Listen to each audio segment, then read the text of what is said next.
Ole Miss baseball announcer Gary Darby. From kickoff to free throw to extra innings, your Ole Miss sports on the Rebel Yell Hotline Show. Right here Monday night at 6 on Sports 56, 560 AM and 98.5 FM. Your Mid-South sports station. We are Sports 56, WHBQ Memphis, and W253 DF Memphis. Flynn Broadcasting Stations. It's time for Sports Time on Sports 56 and 98.5 FM. The first hour of Sports Time is brought to you by Lexus of Memphis. Here are your hosts, Brett Stats Norsworthy and Bryant Dacus. Welcome in to Sports Time. Bryant and Brett with you on a Tuesday afternoon. A lot to get to, a lot of basketball to get to as we're now in the thick of things in March. We had conference tournaments start last night. A couple more conference tournaments kick off later this evening and tonight. Grizzlies were in action on the road last night, got a win, so they get out of that losing streak and get one in the win column. It's been a couple weeks since they've done that, so a lot to get to today. But Brett, how are you this afternoon? Brian, I'm doing well in the Grizzlies. They do get that win to get back to 20 under 500, and with that win, now just one away, they're at 21 wins. 22 is the lowest number of wins in Memphis, so one more can at least match that, and two more will get out of joining the worst records ever in Memphis, and that's something I don't think this front office ever thought they would be associated with. No, there's no way. I mean, what they came into and kind of... I didn't think it. I certainly didn't think it, and but now it's where we're at because of what this season has become, and you just got to... It's not their fault. No, it's not their fault at all. You just got to get through it and then try to bounce back next year with a healthy roster. DeMichael Cole, our guest yesterday, was so good, and that piece he did on really you just never know where you catch a wave as a franchise and where you take appreciable steps back as a franchise, and it's just unarguable that the Grizzlies did with everything that happened last year. And every time we kind of try to put it in the past, whether it's the 25 games without Ja Morant, the franchise's biggest player ever, the seminal figure piece in the history of the franchise in Memphis, you try to put it behind you, then get him back and get off to that great beginning and think, okay, well, maybe he can turn this Titanic around for the year, then injured and just can't get clear of it. Now today, the news drop of even more injury. And on opening night, I think I told the story after opening night, sitting by someone that I have a lot of regard for in the Memphis media, and I asked them at the end of the year what's going to be the number of games played for Derrick Rose. Yeah. And he said, well, I would think around 60. And I said, I don't think there's a chance. He said, what's your number? I said 29. Yeah. I think he's at 22 now, and that's going to be it. I think it's 21 or 22, and that's going to be it because that news today, he's effectively shelved for the year, and that probably ends his time as a member of the Memphis Grizzlies. Yeah, I would assume so. 24 games this year. 24, for okay, Derrick thank Rose. you. So closer to your number of 29 before the season started. I mean, just and I guess that Brian, I sure didn't want it, but no. I had seen Derrick Rose the last few years. It's unfortunate, but it is what his career has been, and it's what it has become, and especially with these miles on the odometer. Yes, at his age and what we've seen in his career, I don't think anybody should have expected that he was going to have this, comeback season where he, is able to play all these games. It's not 2008 anymore. There. No, I mean, it's not 2014 anymore for him. I mean, he's 35 years old and has done it for a while, and so it doesn't surprise me at all. Great, legendary Memphis basketball figure. Absolutely. I tell you, a fun debate. We're not doing it today because we got meat and potatoes to get to. A fun debate. And especially now that we're going to see a lot of 1 year people passing through, is who is the all-time Tiger to only play 1 year for the University of Memphis? and what would be the starting five of just 1 year guys? Ooh, that's a great conversation. How about that? Johnny, it is, and I think the answer is Derrick Rose over Larry Keenan, over Tyreek Evans. Yeah.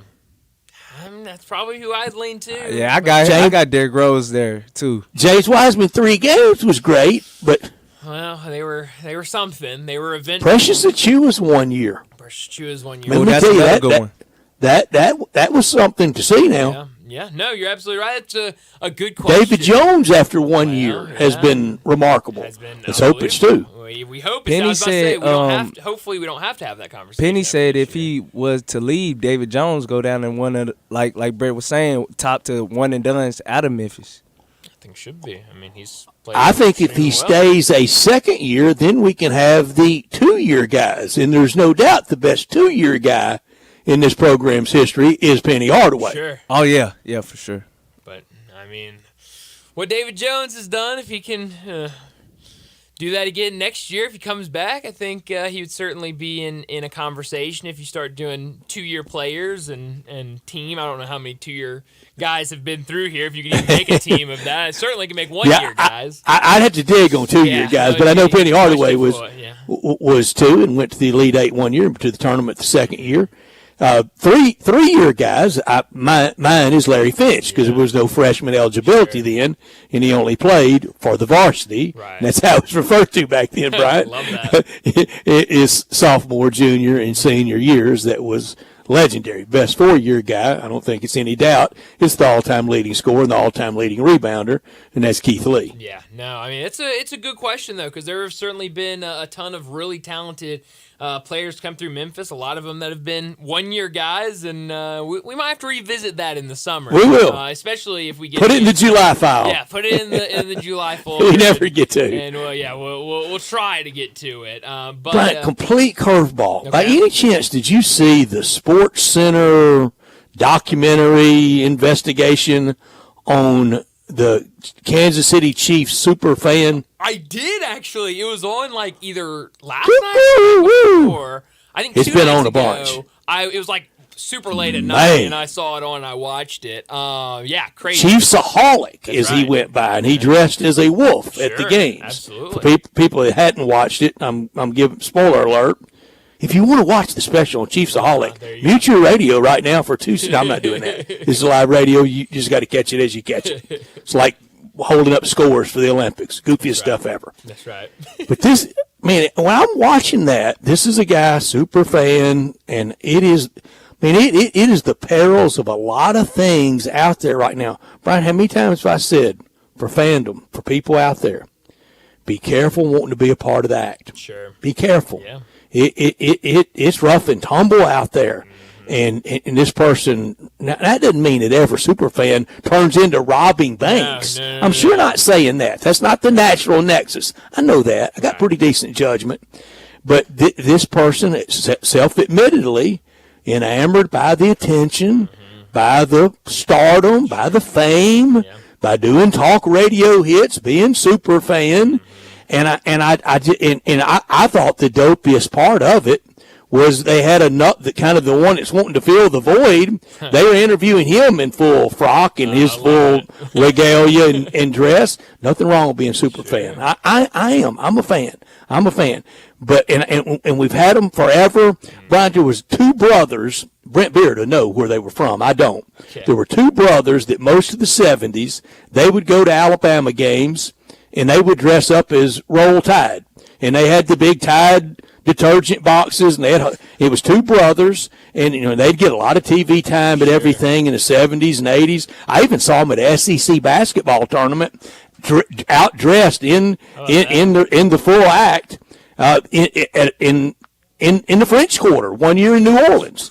So there's always been that, but it got weird in Kansas City between Chiefsaholic putting a Glock to a woman's head to rob a bank, to the snowstorm deaths, the very sad shooting, the Taylor Swift mania. Boy, sometimes that attention, that hot strobe light can burn bright. Well, that's a good point, and I mean, with how much success they've had lately, I mean, it's wild to see kind of everything else that's going on around their fan base. And this Chiefsaholic, it was social media, and it was also the peril, one of the evils of all time, the root of all evil, money, sure, and betting. Oh yeah, that was a big part of it. Liked the action and put way too much money on. Loved it. Put way too much money on games, and it bit him. And then I guess he. And he resorted to multi-state, being Bonnie and Clyde. Crazy. I mean, without the Bonnie. That's right, just Clyde and just Wolfsaholic. But no, and then now I thought they took a little artistic liberty when they showed him being arrested somewhere in California. Did you see the personalized license plate on the car they made appear as his? No, I didn't. It was like Chiefs fan for life. Now, I don't think if you're out robbing banks and you're on the lam from the FBI top 10 most wanted that you got a personalized license plate of Chiefs fans for life or whatever it said. You need to make no criminal am I, but I think you need to make better decisions, and that is not driving around with Chiefs fan for life is not what you need to be doing. Especially when you're going multiple the states. FBI tracked him down, didn't they? Sure did. No, breaking news, they take robbing banks very seriously still. Yes, they do. They really do. They don't play about that, Brett. No, they don't. That's a master of the obvious comment. Pretty serious, but no. If you haven't caught Chiefsaholic, it's something to see. It's interesting. And it's gotten crazy with Kansas City, hasn't it? It has. I remember when all of that took place. I don't at all. Oh, really? Well, you remember him in his prime? I remember him being on, a couple years ago, or maybe even a year ago, him being, you'd see him at, game here, game there, especially on social media. You'd see him all over social media. And then I remember when it was like, Chiefsaholic just got arrested for robbing multiple banks. No kidding. I mean, I shouldn't laugh. He stuck a Glock through a woman's head. It's awful, but I mean, I don't even know what to say. I should not. I should not chuckle. No. I should not. No, but I mean, just a crazy story, and several crazy stories now with Kansas City fans as they look to go three-peating with back-to-back Super Bowls. So good for them. They do. We will talk NFL. A lot of Russell Wilson news out there today. NFL news today. And a lot of NFL news today, and it will only build to more because I think the best offseason in sports. Well, we've gotten through the All-Star games. We've gotten through the combine. Yep. We've gotten through, and now the next thing is free agency and then draft. Yeah. So I mean, then schedule release and then we're on. Oh man, it goes fast. I mean, it's never really a dull moment. The NFL, they know how to space things out and how to keep fans engaged during the off season, and a lot of news today. I'm glad when I woke up this morning, or getting ready this morning, and I'm seeing all the news coming through and remembering the Russell Wilson from yesterday. I was very happy to realize it was a Tuesday and we'd be talking to Bo later today. Yeah, and of course, just a ton of college basketball that we're going to be all over. We're out a little early today because of college basketball. Over the weekend, here's some weekend TV ratings numbers. Are you ready?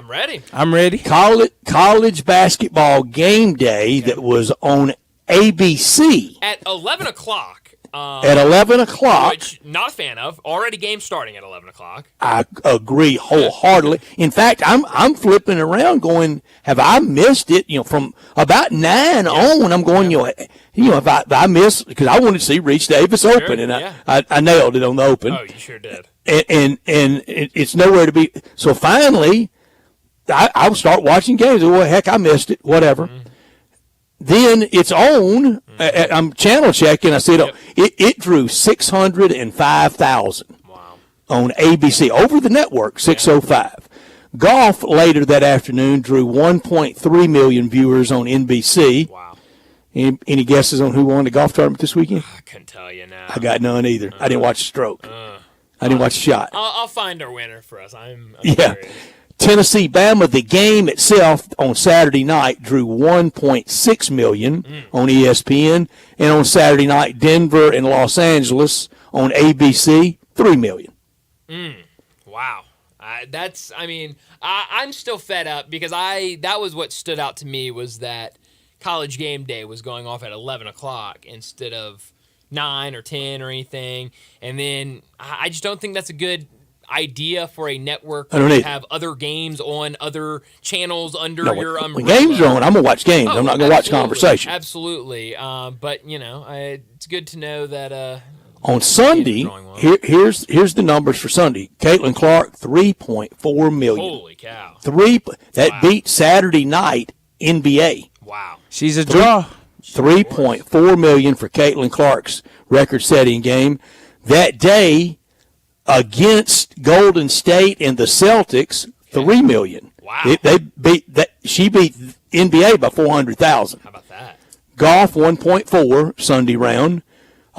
Philadelphia and the Mavericks 1.7. So golf almost right in there with Philadelphia and the Mavericks, and really in the real window against golf Sunday afternoon. Seton Hall, UConn, it was a blowout, 1.1 million. Wow. Tigers and UAB. I have no idea. What was that, an ESPN2 game, right? It was. Okay. 4:30 tip. Okay. 244,000. Huh.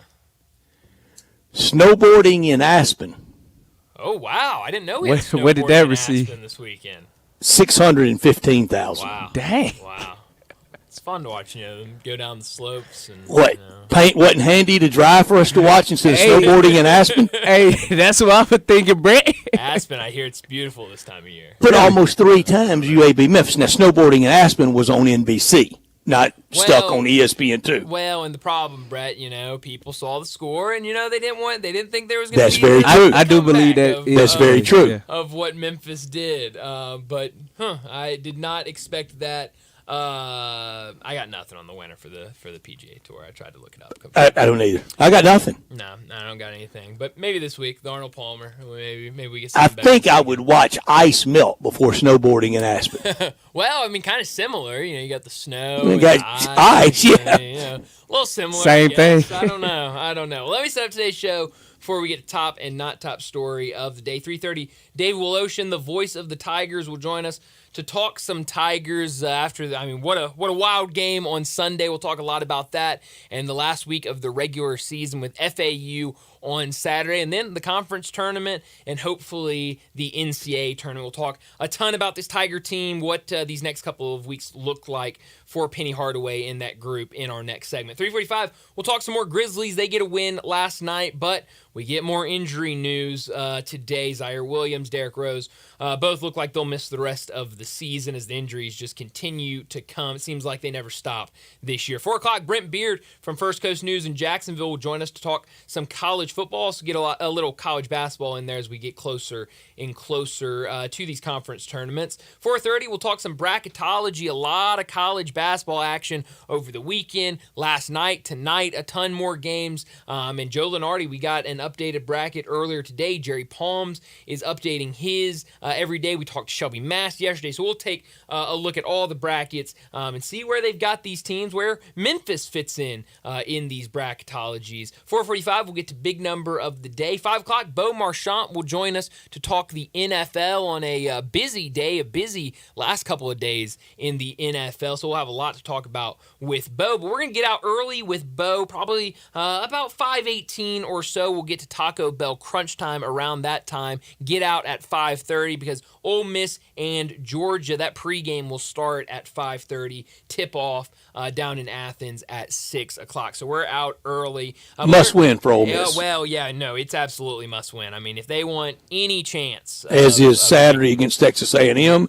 as is first round game on Thursday in Nashville. Yep, no, you're maybe even right. Friday in Nashville. Yeah, no, Ole Miss is certainly playing with their backs against the wall, and we'll see, I think, a tough road game for them tonight against Georgia. We'll see what they can do. But let me remind you, we're in our Family Leisure studios where family and fun come together. Get out to Family Leisure for the factory direct pricing on swimming pools, spas, and patio furniture. It's patio season. Get by Family Leisure and check out the new 2024 patio furniture sets.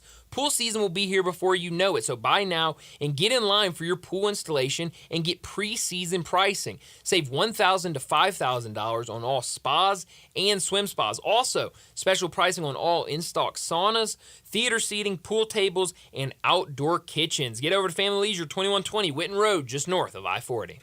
We are Sports Time. Johnny Hill's our producer. Brett and Bryant with you till about 5:25 today.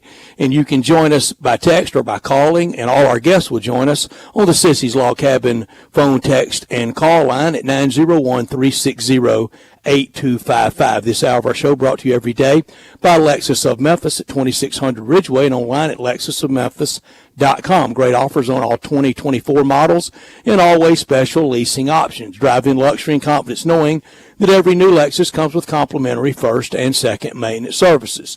Call them at 901-334-9673, but better yet, stop by Lexus of Memphis at 2600 Ridgeway and put yourself in the driver's seat of the all-new 2024 flagship LS500, and you'll be looking and you'll be driving in style. When you purchase a Lexus, you get top-of-the-line engineering and design, and they make for the luxury driving experience. Online at lexusofmemphis.com. Experience amazing at Lexus of Memphis. Top story of the day. Well, my top story of the day's got to be the Grizzlies getting back to the winning ways, I guess, last night over the Brooklyn Nets. It hasn't been a ton of winning, especially lately, for this team, but that's all right. On the road against Brooklyn, I was very high on the Grizzlies last week, a couple weeks ago, whenever it was that they played Brooklyn at home. They just got rid of their head coach. You've got Kevin Ollie coming in. This team looked like they were giving up. I said, maybe this is where this team that fights real hard and gets after it every night, but just finds a way at the very end to lose. Maybe this is where they come out super competitive and get a win at home against the Brooklyn Nets. Well, I looked completely silly that day because they got blown out by the Brooklyn Nets in their house. So they go on the road and get a little bit of payback with a win in Brooklyn. It was a super competitive game, super back and forth. It was,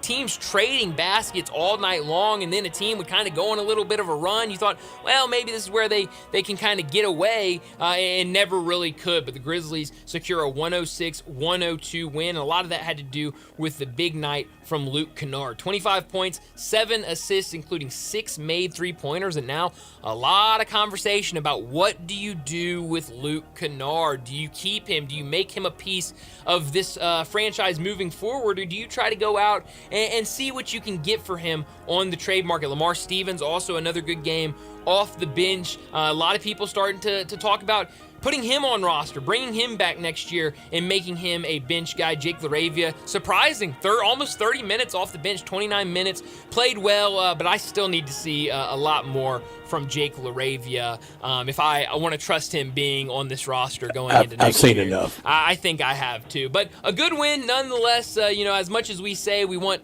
won all the lottery balls and we want them to keep losing, it's nice to win every once in a while. It's a good feeling. But then today, more bad news. Zaire Williams with a hip flexor and back strain. He'll be out reevaluated in 4 weeks. He's done for the season. Derrick Rose, a groin injury. He'll be reevaluated in 3 weeks. He's done for the season. That language for around the Derrick Rose injury. Oh, man. Doesn't sound fun. I think that's the muscle on the pelvis. Interesting. And it's one of the more painful injuries. Mike Dickerson had it here early in his career. Really? It ended his career. Oh, wow.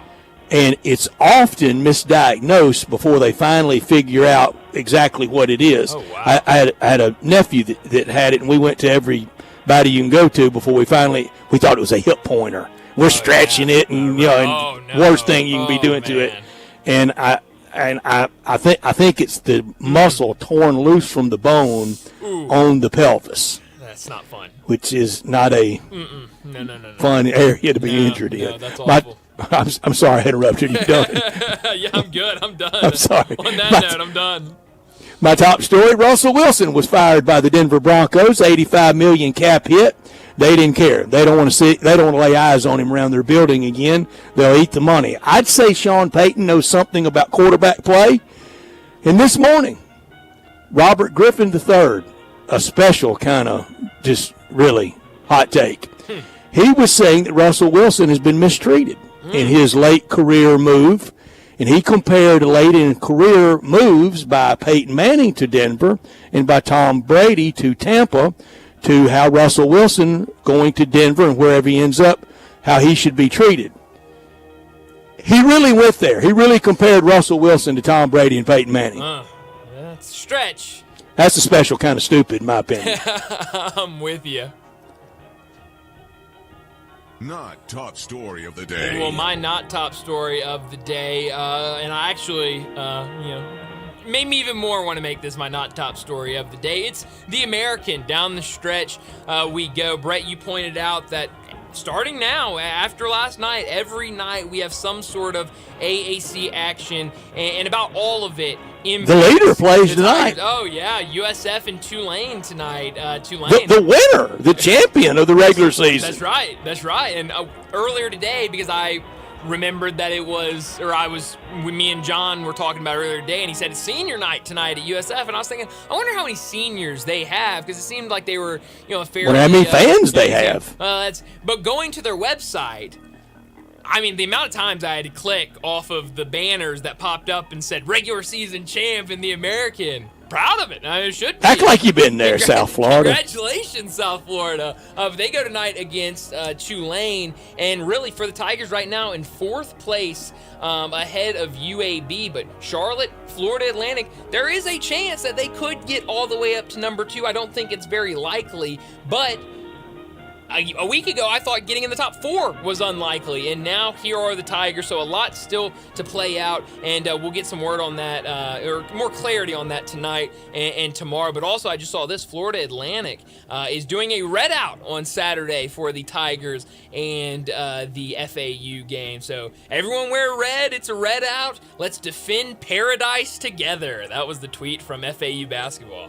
Super Bowl Saturday so. for FAU. So. My not top story, all the media whining and crying about the Tigers being ranked back in December, after the trip to the Bahamas, after the win at A&M, after beating Clemson, then finally ranked, and then Timber. Here's why it didn't matter then and doesn't matter now. You just mentioned USF. If they win tonight and they win on Saturday at Tulsa, win not tonight at home against Tulane, Saturday at Tulsa, next Monday in AP, they're going to be ranked around 21 or 22. And they still won't be a certainty for the NCAA tournament unless they win the automatic bid. That's right. They will not get an at-large bid. No. The AP ranking means nothing. Don't worry about it. Yeah, and you were saying that back when the Tigers were in the AP poll. Don't worry about it. It does not mean much at all. Just worry about this team winning games, continuing to get better, and trying to position themselves for March. And now, here we are at March, and Tigers trying to fight their way into the bracket. But I'll do it for top and not top story of the day. Let's go ahead and get to our first break, and when we come back, we'll talk about those Tigers with Dave Woloshin. Be sure to follow us at Sports56 WHBQ on Twitter, Facebook, Instagram, and YouTube to watch live video of our shows, stay up to date with station events, and have chances to win prizes. Don't miss out on anything that's going on. Follow us at Sports56 WHBQ. Hi, folks. Bob Burkheimer for Sunrise Buick GMC Truck. What a great time to buy a new or used car or truck and save money at Sunrise. The largest selection in over a year, over 500 new Buicks and GMCs to choose from, an $8 million used car inventory. See them all at sunrisememphis.com. Factory rebates up to $6,000 and Sunrise discounts high as $10,000. Immediate financing available with loans low as 0% on select models. Cars and trucks under $10,000. When it comes to selection and savings, it doesn't get any better than this, partner. Come on in and save some money at Sunrise. Coming to Pike, Wolf Chase, and Collierville. Hey, Joe Montana here. Back in my football days, I knew the importance of a strong defense. Now I'm sharing how you can help defend your health against pneumococcal pneumonia, a bacterial lung disease that can be life-threatening. If you're 65 or older, or 19 or older with certain chronic conditions like diabetes or asthma, you're at increased risk. Talk to your doctor or pharmacist about vaccination and learn more at knowpneumonia.com. That's KNOW pneumonia.com. Sponsored by Pfizer. Chris Price, it's so good to see you. And you have a new business? Yes, Dave. MetroBuildersMemphis.com. Have you noticed water stains on your ceiling? With storm season here, take a walk around your home or business and look up. Make sure there are no water stains signaling a leak prior to the heavy storms coming in. If you do see signs of water, call me. My team and I will come out, diagnose the problem, and prescribe a fix. Our team of Hague-certified inspectors are waiting to assist with any inspection or repairs you may need. We have 3 crews dedicated to repairing roofs in the Mid-South. As certified Owens Corning and Mule High dealers, we offer 20-year, no-dollar limit labor and material warranties that offer hassle-free ownership. That's our hassle-free ownership guarantee. Allow Metro Builders team of professionals to assist you in maintaining your property's integrity and value. MetroBuildersMemphis.com. Your local commercial roof experts. Ask about our commercial roof maintenance agreements. Protect your investment with MetroBuildersMemphis.com. Call me, 901-375-1717. That's 901-375-1717. 375-1717. This is hard to believe, but the Hyundai Santa Fe is actually better? I know, that's crazy, isn't it? The 2024 Santa Fe is new, top to bottom, and even better than before. It's almost as big as the Palisade, so roomy, and now it's got a standard third row. Everybody's clamoring for that. And it's the best SUV when it comes to the ride than ever before. You know how with SUVs you love it because you're sitting high, but you don't get that luxury kind of ride like a sedan? You do with the 2024 Santa Fe. It's the best riding SUV ever, and it's quiet. It's the ultimate family car. All you've got to do to be sold is to test drive it. The people at Homer Skelton Hyundai are saying, come try it. You'll love it. Homer Skelton Hyundai, right at the corner of Highway 78 and Craft Road. First exit in Mississippi. Go see the ultimate SUV, the 2024 Santa Fe. Listen each and every Sunday morning at 10 a.m. and join Ottawild Presbyterian Church for worship. Ottawild is a PCUSA church located in Midtown Memphis. This Sports 56 traffic report is brought to you by Luttrell Building. They keep you moving. Sports 56 traffic. Good afternoon. At times it wants to get a little bit busy over here in the construction zone on 55 going northbound between McLemore and South Parkway. Still holding up right now on 240 east from Mill Branch out to 385 as that traffic picks up even more in the last few minutes. Certain sections of Sam Cooper, especially going outbound. Hey, Reimer's Jewelry, 7525 Highway 64 is your full-service, family-owned jewelry store right here in the Memphis area. I'm Commander Chuck with your on-time traffic.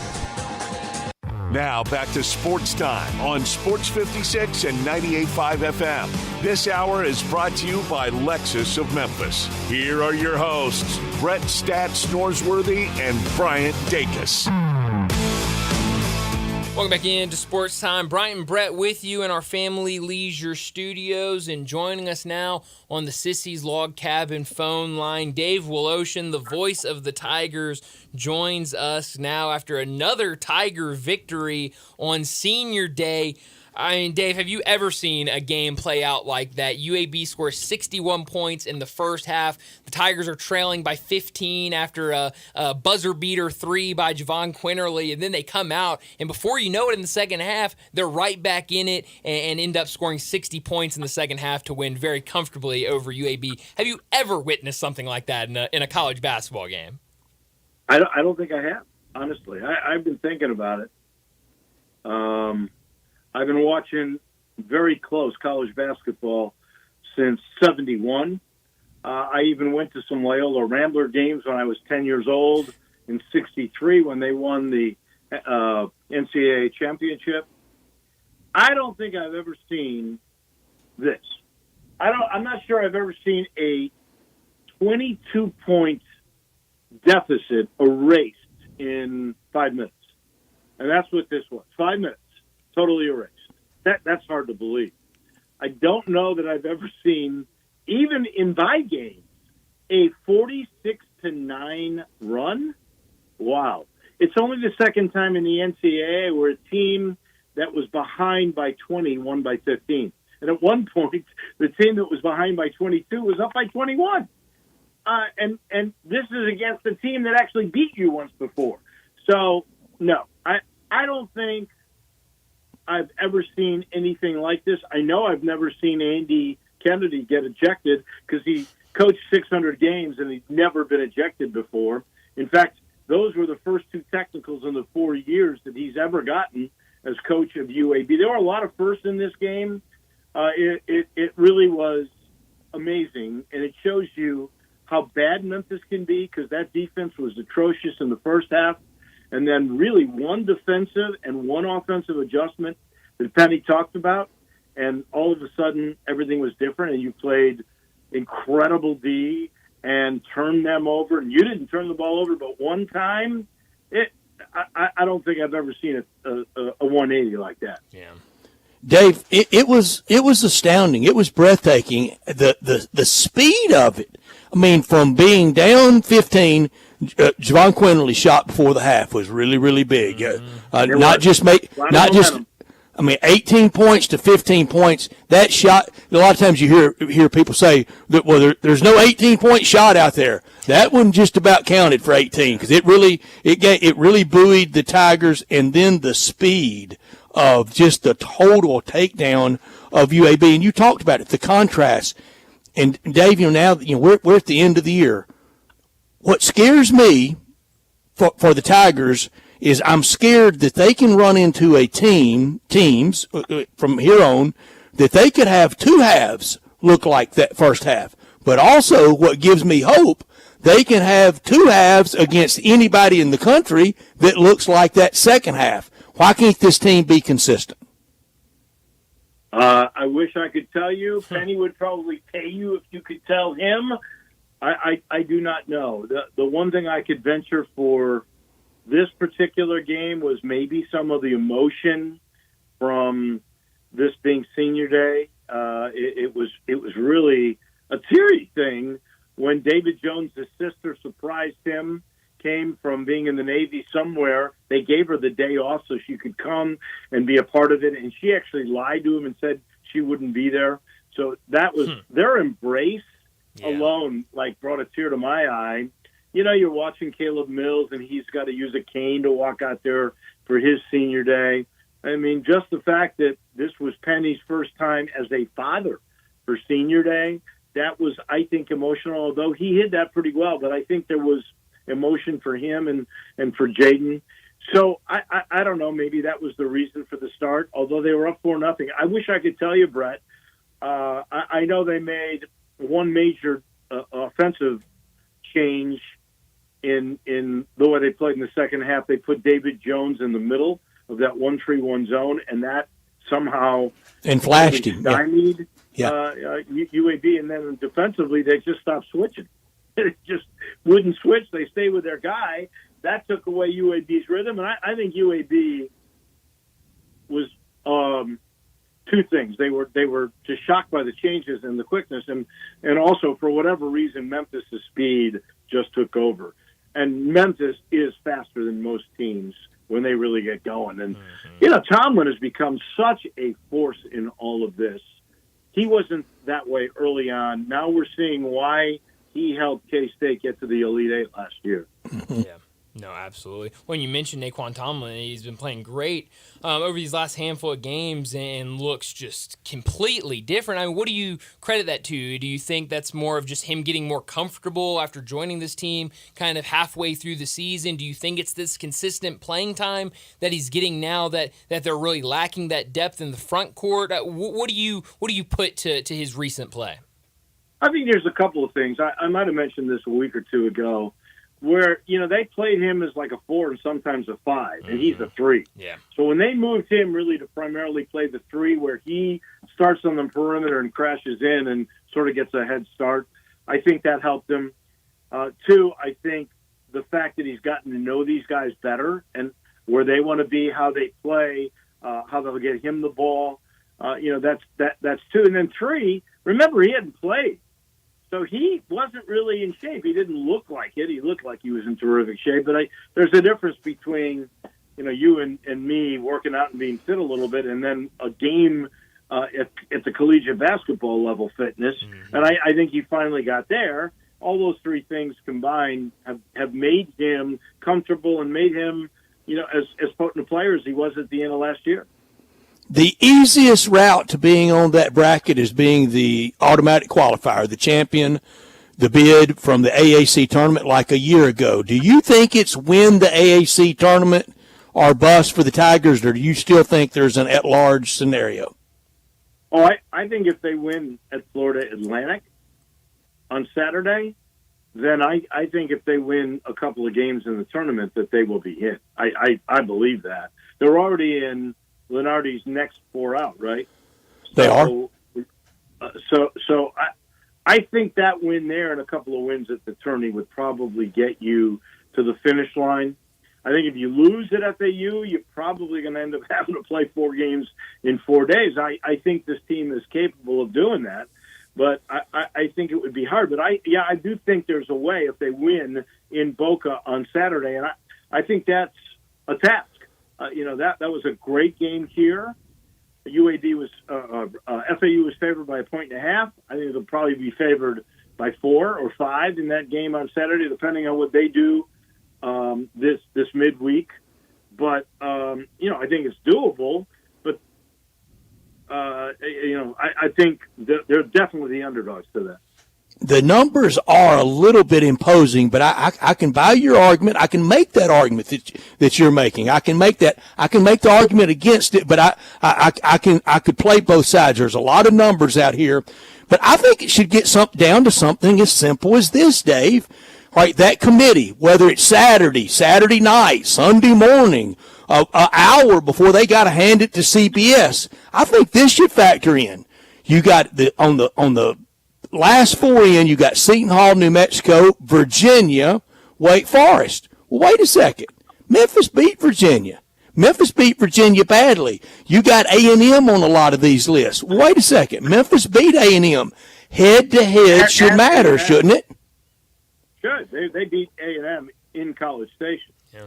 So that should figure in a little bit. But they never just go to head-to-head because there's all these other factors.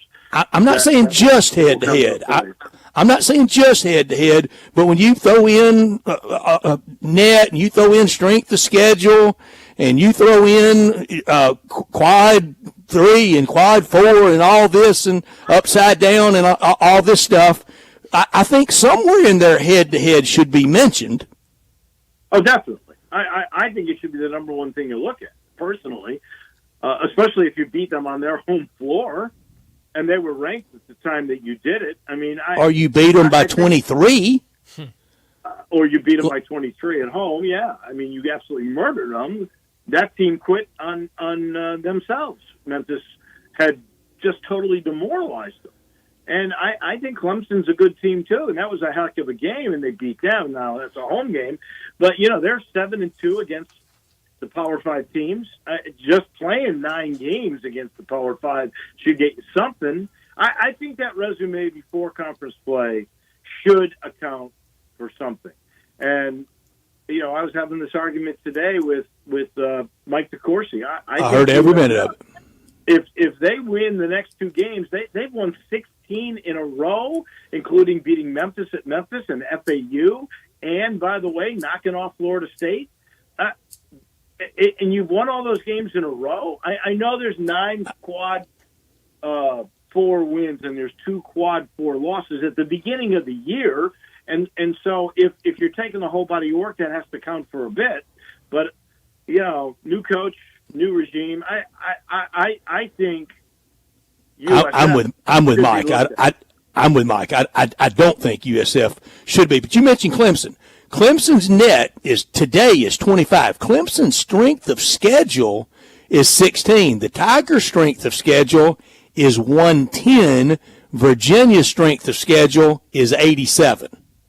Huh. Well, yeah, that's interesting, and some of that is when Memphis scheduled Vandy, when Memphis scheduled Missouri. Look where they were picked in the preseason, by the way. When they scheduled Arkansas, those weren't gimme wins. Those were supposed to be tough wins. Those were supposed to be resume builders. Yeah, but now we know. It's not Memphis' fault that they beat teams that turned out to be lousy. Yeah. Yeah, but now we know what those teams are like. I think it's going to come down, Dave, if the Tigers are left out, quad 3, quad 4, 3 losses, and the killer, the home loss to Rice.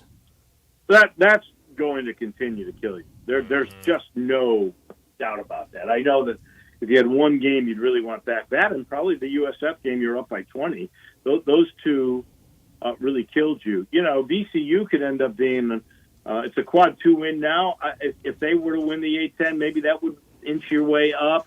Could. I'm trying Sure to remember. could. I think if Tulane were to win this week, that loss becomes a quad 2 loss, the one that was down there, and a quad 2 win, I think, too. So, you know, it's not all over yet, but you know, bottom line is you just got to win. Yeah. That's it. Win games. If they beat FAU, then we can start talking about making a resume. If they lose that, I don't see any other way except winning 4 games in 4 days. Because I'm not sure if they lose, they can still get a double bye. Yeah, no, it's now, that's let me point this out to you. Penny understands the importance of this game now because Memphis was supposed to leave on Friday, and they have just rescheduled, getting a different airplane here at 6 o'clock Thursday night, spending an extra night in a hotel room at the Boca Renaissance, which is not a cheap hotel, spending an extra night, all the extra food involved. They should. They should. They have done that. So we are leaving Thursday night now for Boca Raton. And you know my theory on that, Dave, and you know I greatly disagreed with Josh Pastner, kind of wanting to save budget dollars. Heck no. If you need 100, spend 400. I know. Josh used to like to stay at the Embassy Suites. He did. I told him. I said, Coach, we're going to spend your budget money on something else. If you got a budget of $10,000, spend $50,000. Free breakfast. Come on, Brett. Free breakfast. I do love a good free breakfast. Nothing better than that. I told Bryant the story the other day. I think I told you the other story, the Joey Dorsey story. You did, Bryant? yeah, you did. And Dave, I know you know the story. Y'all were in New York for an extended stay. I think staying somewhere really, really, really, really nice. At the Barclay International. I can tell you exactly. With Cal, we stayed at the Barclay International. All right. Lord knows the rate they got, because Lou Strasburg got us a better rate. Well, Brad, you can verify the story then. Yeah. And somewhere it was an extended stay over a couple of days, went a day early, may have stayed a day late, played a couple of nights. And Joey Dorsey had a pretty exorbitant room service bill for fresh squeezed orange juice. And the travel director, I'll leave names out, but you used it. The travel director goes to Cal and goes, Cal, I don't think it's any big deal, but you need to be aware that, we're getting some pretty big. He said, what are you talking about? He said, well, he's ordered like 17, $15 each fresh squeezed orange juice. And Cal looked at him and said, he goes, as long as he gets 15 points and 12 rebounds, he can have all the fresh squeezed orange juice he wants. Yeah, you know what? Seriously? Cal is I love Cal, you know that. But Cal was the greatest at spending other people's money of any human being I know. And that story is told to me by John Calipari with a lot more colorful language. Sure. Yeah. That's great. That's great. Well, Dave, think about that, though. That is 2005, I think, is when that occurred. Oh, wow. What would the orange juice cost now? And orange juice cost $15 a glass then. It's 40 a glass now. Jeez, but if you can get 15 and 12, he can have all the orange juice he wants. Take all the orange juice you want. Well, Dave, it's a big one on Saturday when the Tigers face off against FAU. Enjoy Boca, I guess. We'll talk to you again next week. You got it. Look forward to it. I'll talk to Brett tomorrow on my show, 10:25. You got it, Dave. Thanks, Dave. Dave Woloshin, the voice of the Tigers, joins us every single Tuesday to talk Tigers. And the big one on Saturday, I mentioned earlier, a red out for FAU in that home game. We'll see if it pays off for them. But we're late for a break. Let's go ahead and grab that. When we come back, we'll talk some Grizzlies. We are real sports talk. Sports 56 WHBQ.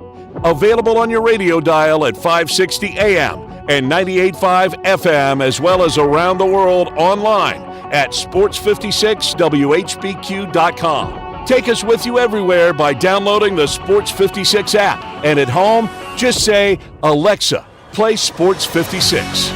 Wherever you are, stay tuned in to Real Sports Talk. Sports 56 and 98.5 FM.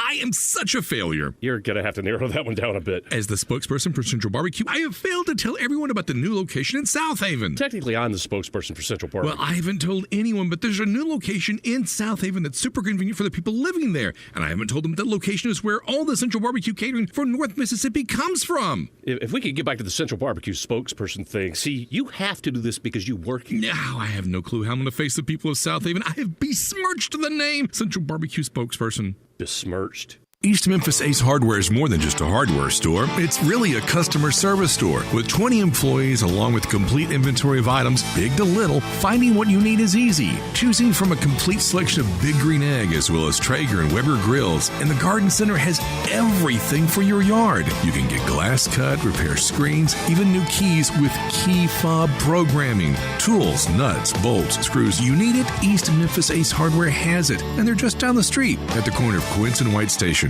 Progressive presents advice on new teen drivers. You know, the hardest part about teaching your teen to drive is the chafing from the seatbelt. But the best part is the grip strength you build in your knuckles. Okay, now let's pull out of the driveway.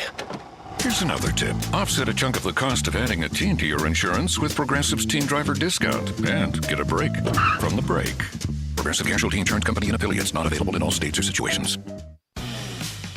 For the ones who work hard to ensure their crew can always go the extra mile, and the ones who get in early so everyone can go home on time, there's Grainger, offering professional-grade supplies backed by product experts so you can quickly and easily find what you need. Plus, you can count on access to a committed team ready to go the extra mile for you. Call, click Grainger.com, or just stop by. Grainger, for the ones who get it done. You know, in today's world, it seems the best treatment is reserved only for a few. Well, Discover wants to change that by making everybody feel special. It's why with your Discover card, you have access to 24/7 live customer service, as well as $0 fraud liability, which means you're never held responsible for unauthorized purchases. Finally, no matter who you are or where you are in life, you'll feel special with Discover. Learn more at discover.com/credit card. Limitations apply.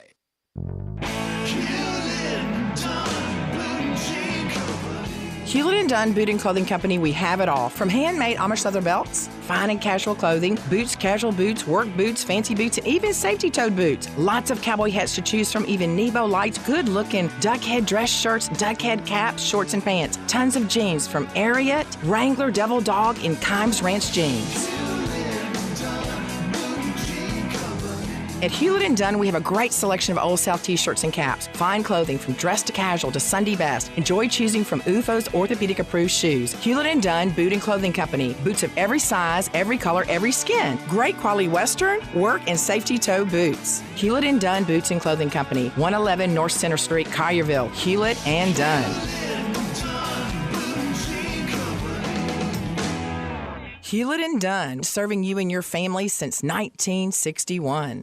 Now back to Sports Time on Sports 56 and 98.5 FM. This hour is brought to you by Lexus of Memphis. Here are your hosts, Brett Stats Norsworthy and Bryant Dacus.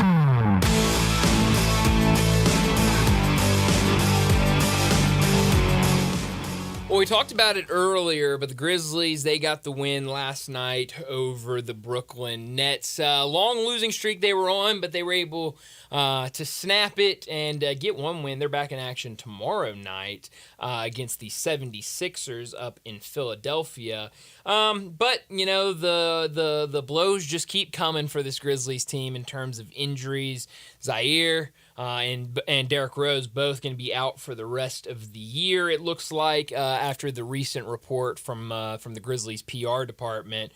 And I'll be honest, I would not wish this type of season in terms of injuries on my worst enemy's team. I mean, this has just been... Well, I would on Popovich. Well, maybe there are exceptions, but not many. That'd be the only one. Not many, though.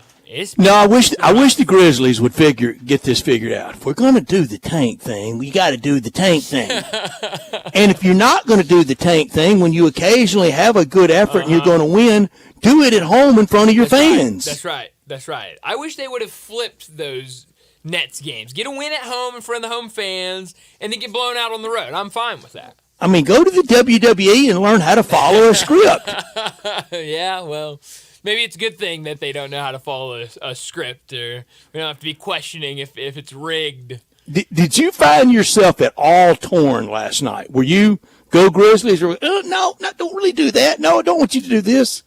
I was more go Grizzlies. I mean, I'm in the camp of, one win. I was too for this reason. Won't kill you. Among, and this probably is not the reason most would be for it. For Pete, Brevin, and Rob. Oh, absolutely. Good Lord. That work to go into this, same amount of work goes into it. When you lose, you win. Oh, yeah. It's a lot more fun to win. I was about to say, one is 10 times funner than the other option, and they've unfortunately been doing the other option a lot this season. It's been a lot of losses, and that's hard, especially when you're going on all these road trips and stuff. It's been grim. Yeah. Since, 0-6? 3-12? Yeah, I mean, it's 6-19 without Ja. That's a great point, because it's really been grim all year long. I mean, it really has been. I mean, it just almost no time to be. And the one brief shining moment of look out, maybe catching something was that brief interlude Ja return. And it was pretty much gone before and then poof. You were even comfortable with it being there. I mean, when you thought, okay, maybe you can do something and maybe start slowly creeping back into the mix, just like that, it's gone, and this season has turned into what it is now. Mm-hmm. Got the win down in New Orleans in the first game back. Mm-hmm. That was a TNT game. Sure was.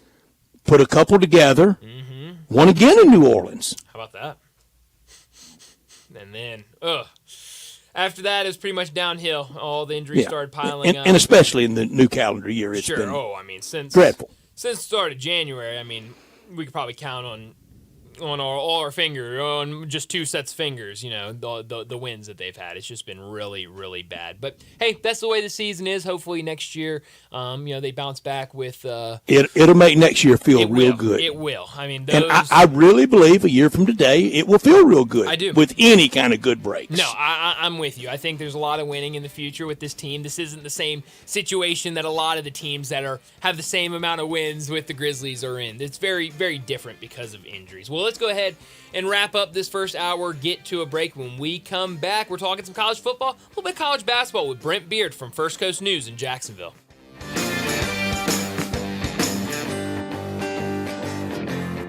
Hello, Memphians.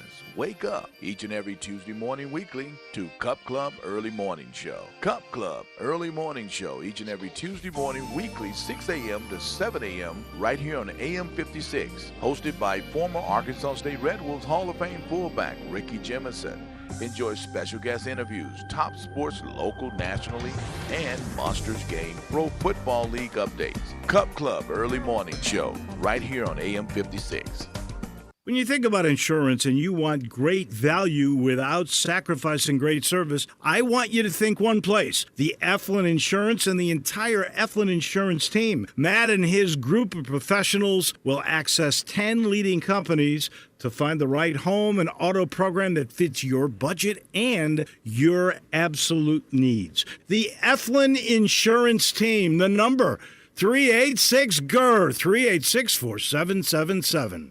This is hard to believe, but the Hyundai Santa Fe is actually better. I know, that's crazy, isn't it? The 2024 Santa Fe is new, top to bottom, and even better than before. It's almost as big as the Palisade, so roomy, and now it's got a standard third row. Everybody's clamoring for that. And it's the best SUV when it comes to the ride than ever before. You know how with SUVs you love it because you're sitting high, but you don't get that luxury kind of ride like a sedan? You do with the 2024 Santa Fe. It's the best riding SUV ever, and it's quiet. It's the ultimate family car. All you've got to do to be sold is to test drive it. The people at Homer Skelton Hyundai are saying, come try it. You'll love it. Homer Skelton Hyundai, right at the corner of Highway 78 and Craft Road. First exit in Mississippi. Go see the ultimate SUV, the 2024 Santa Fe.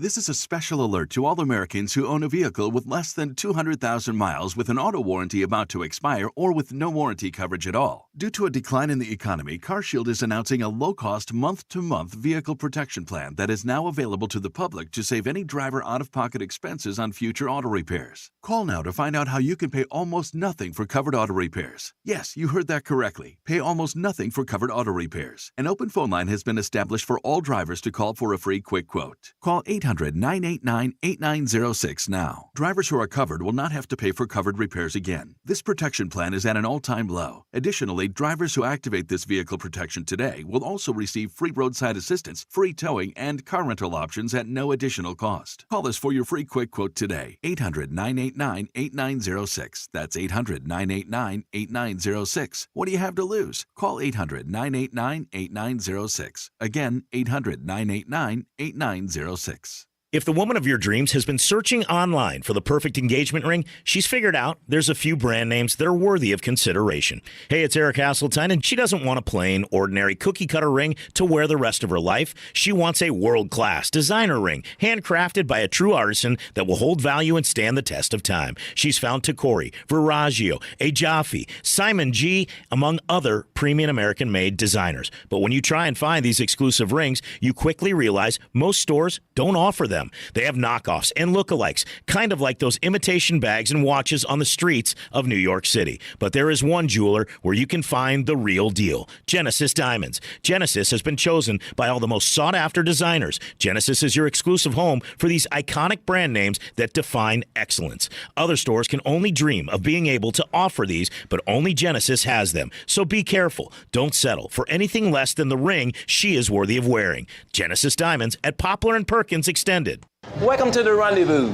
This is John Vergas. When my dad started the Rendezvous in 1948, I don't think anyone could have imagined we'd still be serving shoulder, cheese plates, and our world-famous dry rub ribs 75 years later. But we are still here in the basement, in an alley in downtown Memphis. We sincerely thank you for making the Rendezvous what it is today. Charlie Vergas Rendezvous. A legendary experience for over 75 years, whether you dine in, pick up, or ship across the country. Listen each and every Sunday morning at 10 a.m. and join Ottawa Presbyterian Church for worship.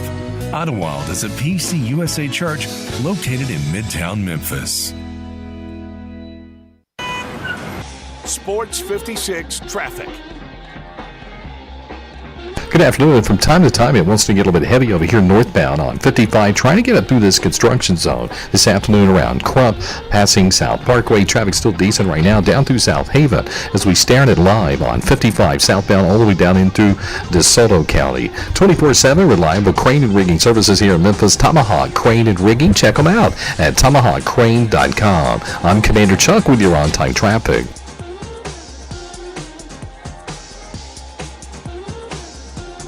We are Sports 56, WHBQ Memphis, and W253DF Memphis, Flynn Broadcasting Stations.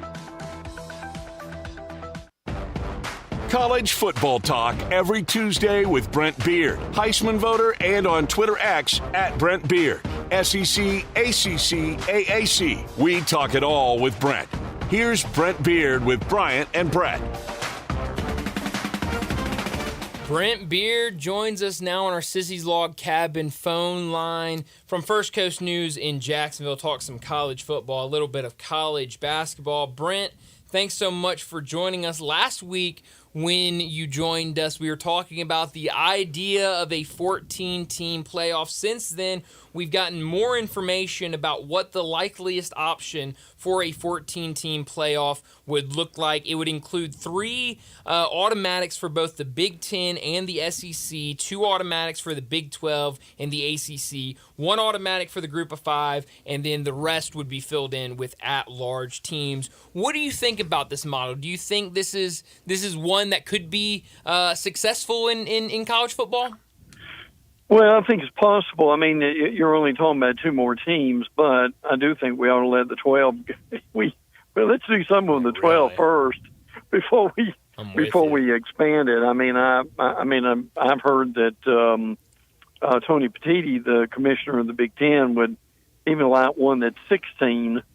So Now, the other thing I've heard is you mentioned now we've got the 5-7 model in 24 and 25, and you mentioned the 3-3. Well, I've also heard that the SEC and the Big Ten would be okay if it's a 4-4. Yeah, I think they would be. Brent, I'm with Commissioner Petiti of the Big Ten. I'm for 16. I've been for it for a long time. I want to do it. I want to take the whole gulp of it because I know if we play long enough, who's going to be in good shape. Right. And the idea for the champions of the little guy, the idea of the little guy getting in and advancing through that many rounds of playoffs, there's no way they survive that. There's no way. Their better shot, and their best shot was really Cincinnati. Cincinnati stayed toe-to-toe with Georgia the year before and then got to the Football Four and competed, but got handled pretty much by Alabama. But they competed well. Their shot was better that way, like I mentioned last week with BYU from yesteryear, Georgia Tech, Colorado. You're never having anybody like that survive through a 16 wave. But I want 16, and I want 16 at larges, the 16 best teams, and that would bring in the little guy for all the champions of the little guy that I think a lot of them are wolves in sheep clothing. Well, two things with that are interesting. One, if we went to 16, look, I actually like the 16 at large idea.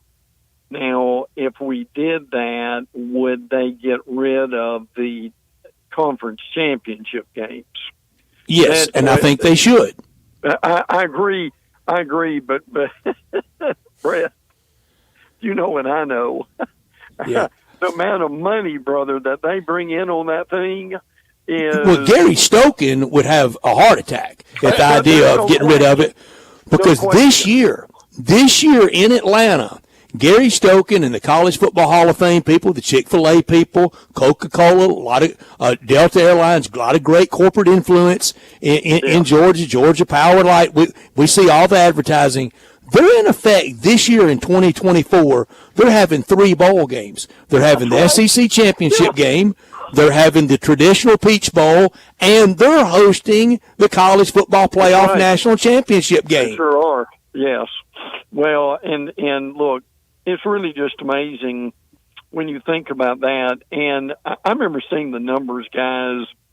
Golly, this may have been 10 years ago, and the money that they made off the SEC championship game would be what you'd basically make for maybe a month during the season. I mean, it was just astronomical money when you look at that. Now, here's my thing with the 16. I like the 16 too. My question would be, how many would the non-Power 5 get? Could they get as many as 2 in that? Or would they be relegated still to 1? And I'm just thinking out loud here, would they still be better, Brent and Bryant, if the non-Power 5 did their own thing, got their own contract and their own playoff, or would that? Am I dreaming, or would that ever work? Yeah, it's a really good question. I don't know. I mean, I think at some point, whether they want to or not, it might be what they get to with the way this is looking and kind of the power. Well, you're talking the old 1AA then, aren't you? Yeah. When we had 1A and 1AA, Brent.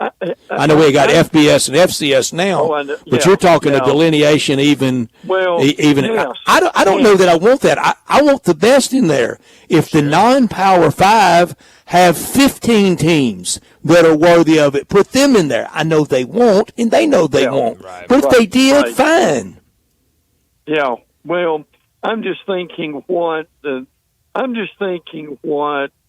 non-Power 5 could do to save themselves in the future. And I think what I'm thinking about right now is 5 and 10 years down the road and where they're going to be. And Brett's right. I don't think they can be saved. No. They may not be. I don't like to admit that because have a spot in my heart for that group, but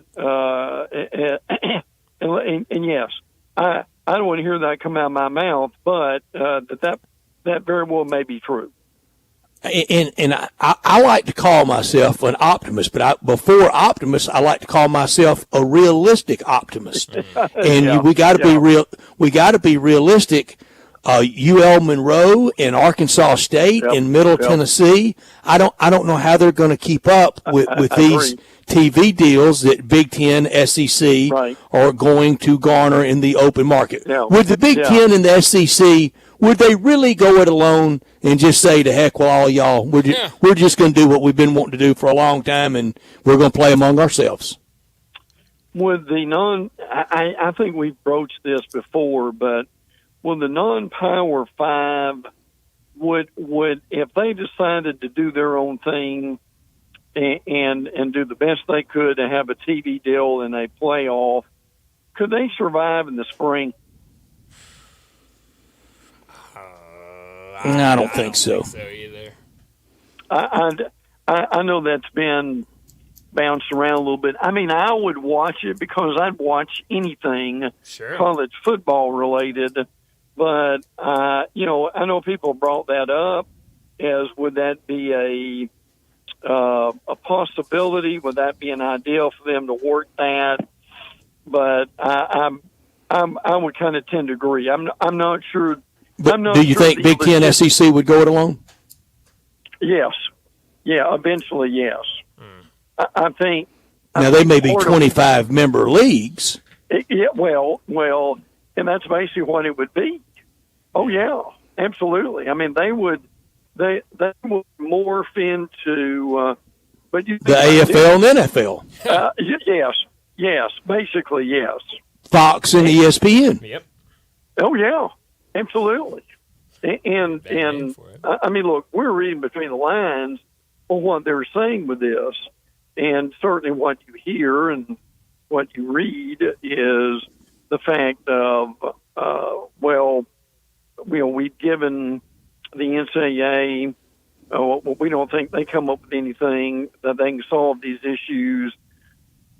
The Congress can't, or at least that they're not going to do it right now. So, is it an incumbent upon us to be able to come up with our own plan to be able to do that? And look, I know that, and that can sound kind of macho, and we've got the power and the money to do it. I don't doubt that they do, but I mean, still, guys, my thing is, would you have to have an enforcement arm of that to oversee kind of what's going on? Am I dreaming here? Or would I guess what I'm saying is, to Brett's point, the question is, would this be a lot harder than they think it is? Yeah, that's a really good question. We're talking to Brent Beard from First Coast News in Jacksonville. He joins us every single week to talk college football. This news came out a week ago, and we just haven't had enough time to discuss it, but the NCAA paused all investigations into NIL violations after an injunction was ruled in Tennessee in a federal court. A lot of this stems from the Nico investigation with NIL things at Tennessee that came up earlier this year. What do you think this means for NIL and kind of this Wild West that it has kind of become in college football? Well, it's certainly not going to slow down. Yeah. I mean, there certainly is no. Who are these schools afraid of right now? I remember, ESPN and Fox. Yes, that's exactly right. Yes. And they were cower in fear over that, but NCAA and Fox are not going to take away scholarships and put somebody on a coaching ban for 10 years, show cause, and things of that nature. So the reality is, Bryant, there is no real motivation to slow down. I mean, we can't really call it cheating anymore, I guess, but because what they're doing now is illegal, if we want to put it that way. So, I mean, at this point, until they can reinvent themselves and come up with a different way of dealing with. But again, they're still looking at getting rid of this amateur model, is what you see every day from the national media. I don't think a whole lot's going to change to answer your question. Brent, through the years, the NCAA overreach, the NCAA short-sightedness, the NCAA naivete, the NCAA wanting to get on to people for jaywalking instead of very serious things going on around campus. I'm going to use one kind of in a lighthearted touch and one in very serious of what I thought was two extremes. Can you imagine if you're A.J. Green and you have to go back to a reunion in Georgia and tell people that you had to miss a game over selling your Independence Bowl jersey? Oh, right. Just the very idea that Georgia was in Independence Bowl comes as a shock to a lot of people, and that he sold his jersey and got in trouble over it. But then, and I want people to hear me out on this, there was never anything more macabre, more evil, and more sinister than what happened with Jerry Sandusky at Penn State. Yes. I know that. That was a case for criminal courts.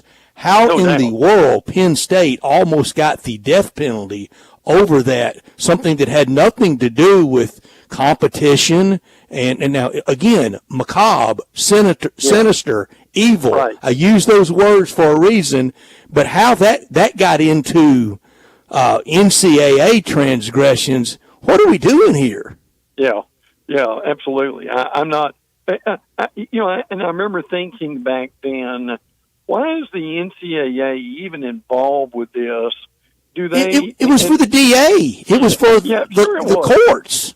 Sure, it was, and there's no doubt about that. But I think, Brent, I remember having this conversation on radio. Lord, it may even been with y'all.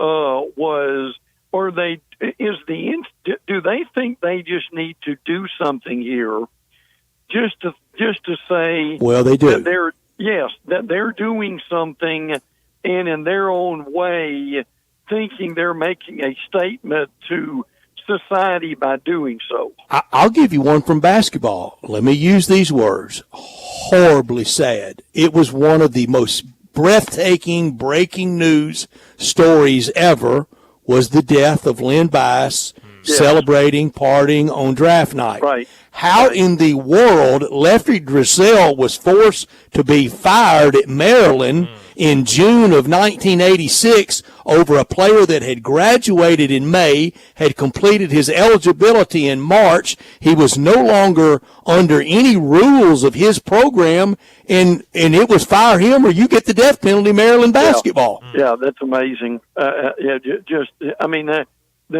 are almost no words to answer that one. I mean, you talking about, the guy was devastated at the death of Len Bias already, but then he had to be sacrificed. All right, changing to today. Yes. What did you think of Steve Spurrier's comments about Billy Napier? I was disappointed in that. I just didn't, when Sonny Smith was at Auburn, he had a little funny saying that goes like this: I don't think I would have told that. Well, I would use that here. I don't see. Look, I know Spurrier has a reputation for saying what's on his mind. Quote machine. And I get that. But what and we talked about this here on a podcast here in Jacksonville today was, and my thing with this is there was nothing to be gained by him saying, well, but people are asking, what are we doing here? Why? Well, he's a good guy, but we need to tidy things up a bit. They want to win.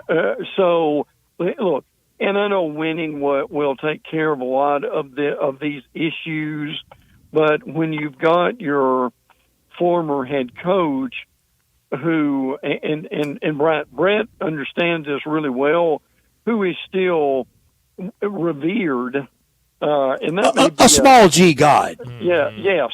Yeah. In this, in Gator lore, Won the Heisman, won a national championship. Come on now. yeah. And look, I just thought it was really unnecessary. I did too, Brent. If you're And Steve Spurrier, in his Gator life, he's like two Florida coaches. He liked Ray Graves, who he played for, and he liked himself. Everybody else before him as head coach, and everybody since him as head coach, he hadn't liked.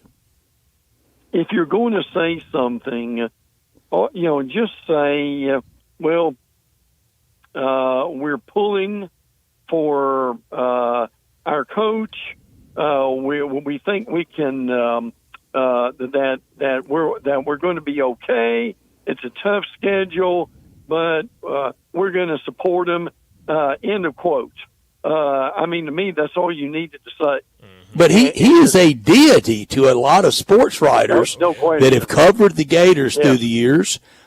Brent, I covered him, got to know him pretty well. We're pretty good buds. We had a pretty ugly, I don't know, falling out, but last round, his last year at South Carolina, when he was taking pot shots, his exact line was, all these schools that go and win the Pinochle Bowl, and they put the trophy and the coach on the cover of the media guide. What are they celebrating? And I said, Coach, you did that at Duke. You did that in the early years at South Carolina. You were proud of winning less than major bowls. And he got a bunch of laughs. He came down to me after he goes, I'm kidding. I go, no, Coach, I don't know that you're kidding. Yeah, absolutely. Well, there's enough pressure there as it is. And look, here's the bottom line. Is this going to make any difference on the first play of the game in the opener against Miami? No.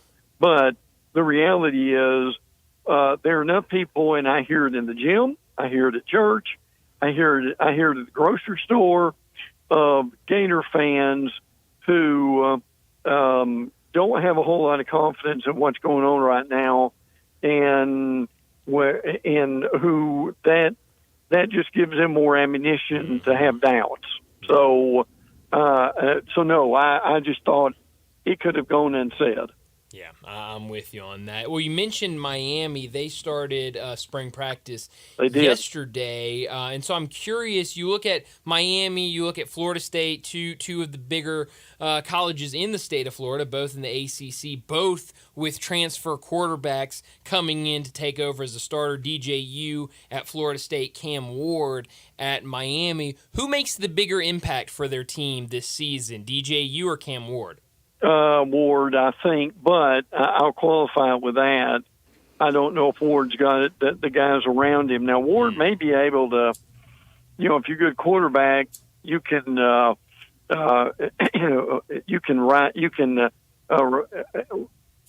the water enough to float a few more boats, and help the people that he's got around him. Florida State's still got the better team of the two, and I think they've got the better team by far. Better coach. Frankly, yeah, and they've got the better coach, too. I agree with that. Look, got the best coach in the state of Florida. Yeah, they do. And the reality here is, look, there are things I like about Cristobal.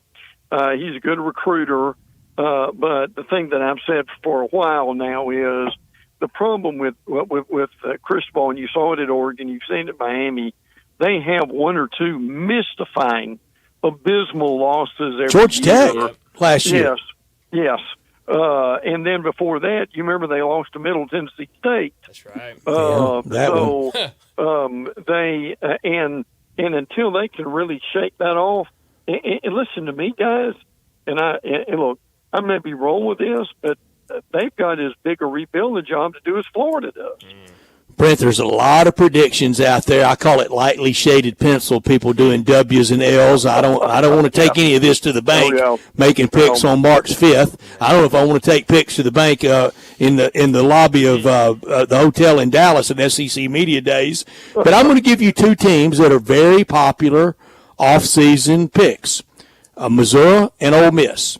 Which one of those two do you think's getting too much hype? I'm going to qualify by saying this.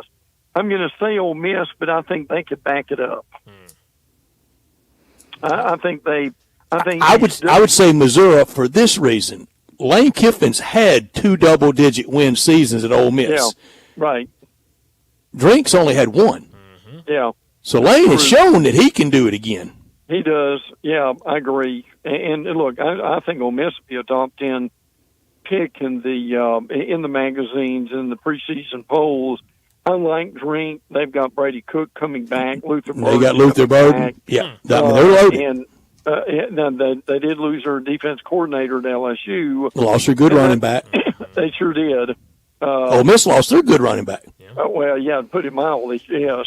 But I still think Ole Miss is a better team between the two. But I can certainly appreciate where Missouri's going, because I think they if they can hang in there defensively.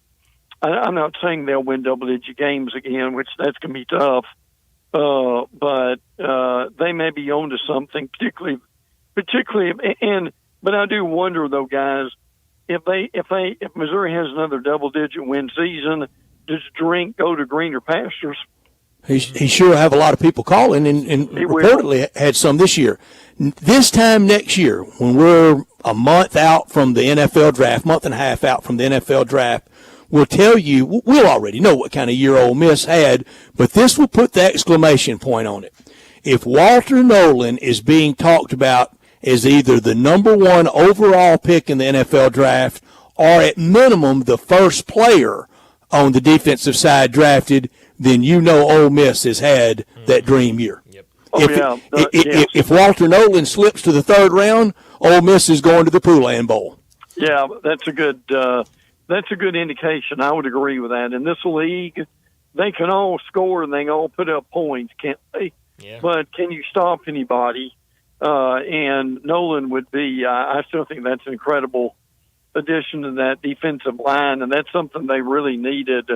And Golding in his 2nd year will be interesting to see how that develops, too. I'm sure by then they will have caught on to his system. His system is a good system. Now, it's complex, and it takes a year or two to get it down. But once they do, I think they'll be in much better shape. No, I would concur with that analogy with Nolan, where he ends up the draft would be if you're looking for a good indicator of the year, that will be it. Yeah, I'm with you, and it's exciting to see all these kind of reports from spring practices and stuff starting to roll out. It's nice to see some college football news. But Brent, as always, so much fun talking to you, and we'll do it again next week. Good, always glad to, guys. Take care. Thanks, Brent. Brent Beard from First Coast News in Jacksonville. He joins us every Tuesday, talk some college football. And hard to believe that spring practices are here for a lot of teams, and for a lot of other teams, they'll get going here in a week or so. And we'll start having some spring games, so a ton of fun for sure. But let's go ahead and get to a break. And when we come back, we'll talk some college basketball and bracketology. That's next on Sports Time. Add a little fun to your lunch break. Join Johnny Radio for Sports 56 Happy Hour from 11 to 1 every weekday on Sports 56 and 98.5 FM. I'm Gary York. I'm the service director at Lexus of Memphis. Our service department wants to be more than just a place where you get your oil changed. We do glass repair, windshield replacement, recalibration of your camera and sonar systems, even wheel repair, tire replacement, all the things you would expect from a luxury automotive dealer. Please check out our website. You can schedule your appointment, check out our specials, hours of operation, or if you'd like to do it in person, please reach out to one of our associates at 901-271-5199. Getaway Sports Bar, the best kept secret in town, open noon to 1:30 a.m. 7 days a week. Garvin, the owner, created this SEC NFL Dream Bar over 20 years ago. You'll never miss a minute of action. 10 TVs, 5 70-inch TVs for all the big games. Rack them up on 6 pool tables. Coldest beer in town, grab you a pool stick and get you some good bar grub. 100% Angus burgers, big and moist chicken tenders. Daily happy hour Monday through Friday, 2 to 6 p.m. with long neck domestics, $2.25. Getaway Sports Bar, 4632 Winchester. Chris Price. It's so good to see you. And you have a new business? Yes, Dave. MetroBuildersMemphis.com. Have you noticed water stains on your ceiling? With storm season here, take a walk around your home or business and look up. Make sure there are no water stains signaling a leak prior to the heavy storms coming in. If you do see signs of water, call me. My team and I will come out, diagnose the problem, and prescribe a fix. Our team of Hague certified inspectors are waiting to assist with any inspection or repairs you may need. We have 3 crews dedicated to repairing roofs in the Mid-South. As certified Owens Corning and Mule High dealers, we offer 20-year, no dollar limit labor and material warranties that offer hassle-free ownership. That's our hassle-free ownership guarantee. Allow Metro Builders team of professionals to assist you in maintaining your property's integrity and value. MetroBuildersMemphis.com. Your local commercial roof experts. Ask about our commercial roof maintenance agreements. Protect your investment with MetroBuildersMemphis.com. Call me, 901-375-1717. That's 901-375-1717. 375-1717. Do you know one of the best things you can do for your employees or family's health? Provide Arctic Clear bottled water. Arctic Clear bottled water is your locally owned and operated bottled water provider. Arctic Clear is 100% natural spring water with free delivery and setup, dependable service, and no long-term contracts. What an easy choice. Call Jeff Manus today, 901-382-2363, or visit arctic-clear.com. Arctic Clear bottled water. Call now, 382-2363. That's 382-2363. I am such a failure. You're going to have to narrow that one down a bit. As the spokesperson for Central Barbecue, I have failed to tell everyone about the new location in South Haven. Technically, I'm the spokesperson for Central Barbecue. Well, I haven't told anyone, but there's a new location in South Haven that's super convenient for the people living there. And I haven't told them that location is where all the Central Barbecue catering for North Mississippi comes from. If we could get back to the Central Barbecue spokesperson thing, see, you have to do this because you work here. Now, I have no clue how I'm going to face the people of South Haven. I have besmirched the name Central Barbecue spokesperson. Besmirched? You or someone you know or care about has dealt with a difficult divorce. When facing divorce, you need the attorneys at Rice Law. Nick and Larry Rice lead the firm with 3 generations and 7 decades of experience. Located in Memphis, serving the entire state of Tennessee and North Mississippi. Rice Law is who you need to call. Simple or difficult divorce, they know how to handle it. Call Rice Law at 901-526-6701, or for more information, visit them at aboutdivorce.com. That's aboutdivorce.com. Sports 56 traffic. Good afternoon. It's cranking up now, trying to get out of the Midtown area on 240 southbound from South Parkway down past Norris. 240 getting on to 385. We watched that build passing Ridgeway, headed out towards Riverdale. Still holding up right now over here on 40 East. Now we expect that to get a little bit busier in a few minutes on 40 East from Sycamore View Road all the way out into Fayette County. Hey, Weimer's Jewelry, your full-service family-owned jewelry store right here in the Memphis area. Go by and see them at Weimer's Jewelry, 7525 Highway 64. I'm Commander Chuck with your on-time traffic. Now back to Sports Time on Sports 56 and 98.5 FM. Here once again are Brett Norsworthy and Bryant Dacus.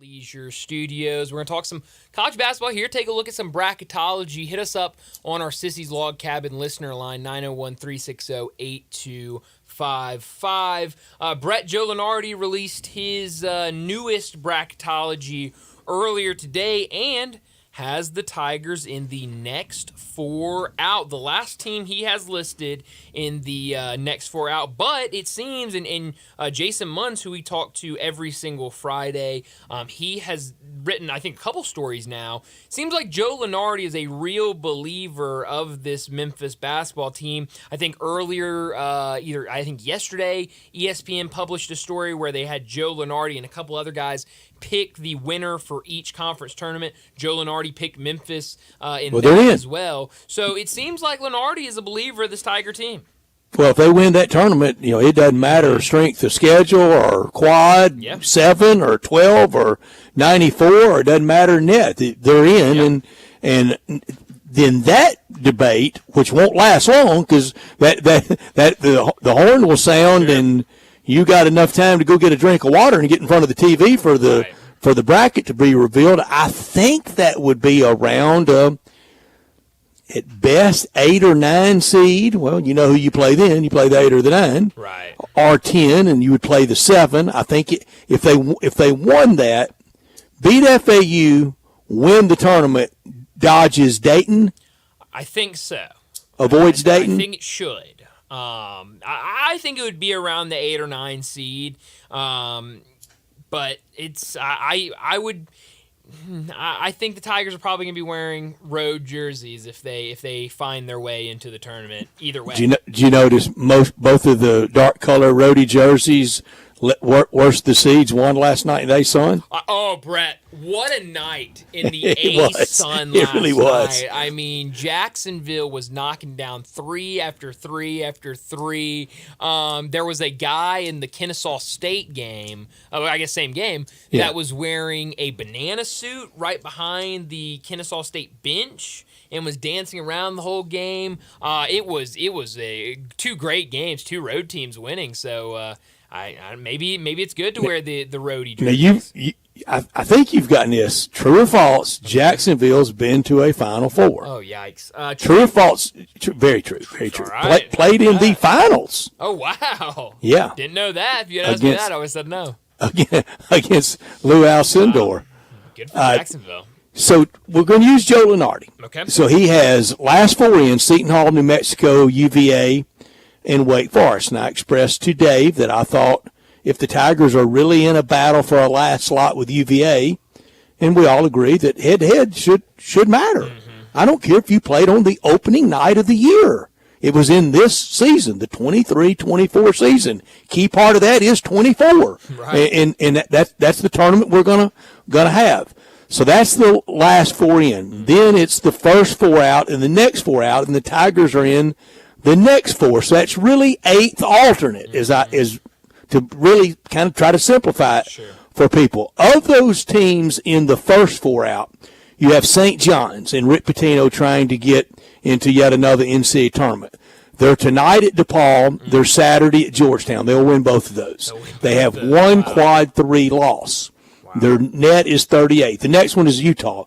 Net is 46. They play Thursday at Oregon State, Saturday at Oregon. They have one quad 3 loss. I think they'll go about 1-1 in that stretch. Yeah. Take your pick. Yeah. Then Providence. They're 62 net.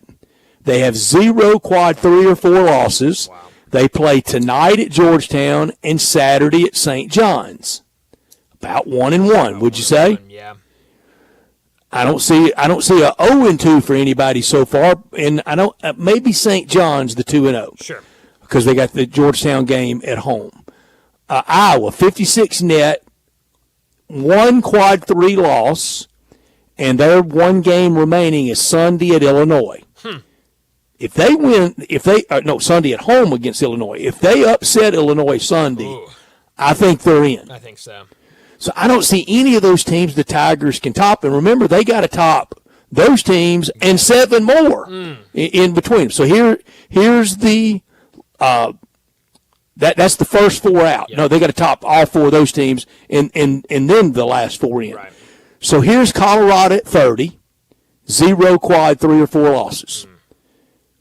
Pittsburgh at 44 net, 2 quad 3 losses. But tonight they play against Florida State, Saturday at home against NC State. I think they go 2-0. Yeah, certainly. Drake, Missouri Valley Conference tournament for them in the quarterfinals starting Thursday in St. Louis at Arch Madness. They have 2 quad 3 losses. Can the Valley get 2 bids? Can they get Indiana State and Drake in? If Drake won the automatic, would it just be a 1-bid league? It sure will be if it's Indiana State. I think the Tigers are rooting against Drake in St. Louis. I think they are too. I think. Yeah, Missouri Valley to me seems like a 1-bid league. I think that's one you can top. Yeah.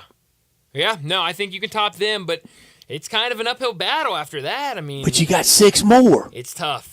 It's tough when you get all those cars in front of you. I mean, it's hard to pass all of those. And what the Tigers are now relying on to get an at-large bid, is about 5 to 7 teams, all really needing to go 0-2 this week. Yeah, and don't. It's almost not mathematical. Yeah, I just don't see a way that really happens. And especially, I mean, you mentioned some of these schedules. I mean, it's just very weird. I think you mentioned St. John's has DePaul and Georgetown left on their schedule. I mean, good Lord. I mean, it's about as easy as it gets. Here's one from Lenardi's last 4 in. Is Seton Hall. Their net's not any good. It's 68. They have one quad 3 loss. They're 18-11. Here's their week this week. It's Wednesday tomorrow night at home against Villanova, and Saturday at home against DePaul. But the deal with Villanova, I think Villanova and Seton Hall are kind of interchangeable. Yeah, because Villanova's right there in the last 4 byes. So, I mean, it seems like if Seton Hall did go and beat Villanova, those would just switch. And a lot of this is about as clear as mud. I understand. Sure. It's a lot of math, and it's a lot of, it's speculative, but yet with, with math. And again, these people want to be right. Today, I spent a long time at Warren Nolan's website. It's hard to find strength of schedule stuff out there, and I referenced it with Dave earlier that he has the Tigers' strength of schedule at 110. Well, we know that preseason that was probably a lot better than that, but we've played the whole year, and we know that Missouri's not any good, Arkansas's not any good, and Vanderbilt's not any good. Yep. Virginia strength of schedule right now for this season has basically been played is 87. Clemson at 16. Wow, that's hard to believe. I mean, Clemson and Virginia play in the same conference. Sure do. Did Clemson's non that good? I got to look up Clemson's non-conference schedule now because that is shocking to me. Ole Miss preseason or right now strength of schedule is 54. Wow. And we know their non, except for Memphis, was not even good at all. Right. Yeah. But then you get into that the kind SEC, and it just kind of devours itself. Yeah. Wow. Clemson had a pretty good non-conference schedule. I'll give it to them. Had some good. Boise State is a quality held up non-conference game. Alabama in there, South Carolina in there, TCU in there, Memphis. Okay. It's pretty good. Right. I gotta give them credit. That's a really good non-conference schedule. I think the path is Tigers. They've got to win it at Dickies Arena. I don't know that this Saturday is that significant. I like that Coach Hardaway's going a day early. Game face on, business, any clowning around the hotel, get it out of your system. Sure. Thursday when you arrive, and then Friday, let's lock in, go work out, go practice, whatever the routine is. I don't know that I would create to my locker room that it's everything, though. Right. Yeah, no, I mean, that's kind of the tricky way of doing it because you wanna make sure you're prepared for it, but you don't want to kind of overwhelm your team with the idea of this game. And I'm with you. I mean, I think the path that the Tigers need to rely on is winning the tournament, and it's kind of the harder way of doing it. But if they can get this first round bye, and then Penny Hardaway's been in the AAC tournament before. He's won it last year. And so, I mean, he knows how it goes. And so I think they're playing with a lot of confidence right now. They're playing, probably, I think you could make an argument, the best basketball they've played all, certainly conference slate, but probably all season long. And I think you just try to get that rolling and play your best basketball down at Fort Worth. So in this Lenardi math, we basically talked about 12 teams. The last 4 in, first 4 out, and the next 4 out. Yep. This is a good example of we don't need to expand the tournament. We don't need to bring in everybody out there that has a basketball rack at their gym, because none of these teams we talked about has a prayer of winning it now. In a 68 team field. They sure don't in 96. We're going to have Mark Wise with us on Thursday at 3:30. And he's a proponent of that second Dayton. Which I love that idea. I love that. I'll go to 72. Sure. I'll go. And I think it should be a prominent basketball city like Dayton. My suggestion is Albuquerque. And you could almost stagger the TV times, kind of have a early afternoon game, a 3-ish game in Dayton, 5-ish game in Albuquerque that starts their local time, whatever it is, and so forth, and play those games over the 2 nights in the 2 cities. Yeah, but 96 I'm so opposed to. Yeah, that's way too many teams. I mean, way too many teams. That's putting the entire NIT into the NCAA tournament, and that's way too many teams. And when I agree with Jay Billis, you know it's close to the end of time. That is not usually good. Another note of Joe Lunardi's most recent bracket. Teams he has coming to Memphis. He has Florida playing the winner of New Mexico and Wake Forest. That'd be a Dayton game. And then Creighton and High Point. That's one pod. And then the other one is Houston, South Dakota State, Northwestern, and Colorado State. Ooh, I would take that right now. I don't think it sells a lot of tickets. No.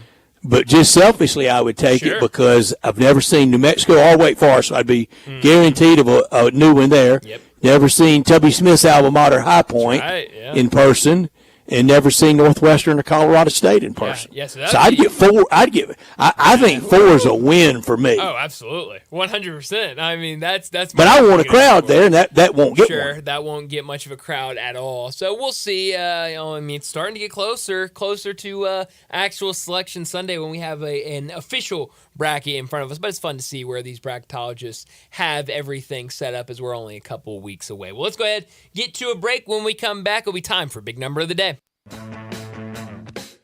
Join the voice of the Tigers, Dave Woloshin, for Wolo and Friends. Weekday mornings from 10 to 11 here on Sports 56 and 98.5 FM. If you need glass replaced, there's only one name you need to know. Binswanger Glass, the largest full-service glass company in the U.S. They've been an industry leader for over 145 years. For all your residential, commercial, or auto glass needs, Binswanger Glass is the name you need to know. 24-hour emergency service for all commercial customers, plus a nationwide warranty on all professionally installed glass. Visit Binswanger Glass in Midtown at 340 South Hollywood across from the Liberty Bowl. Visit BinswangerGlass.com. Binswanger Glass. O'Reilly.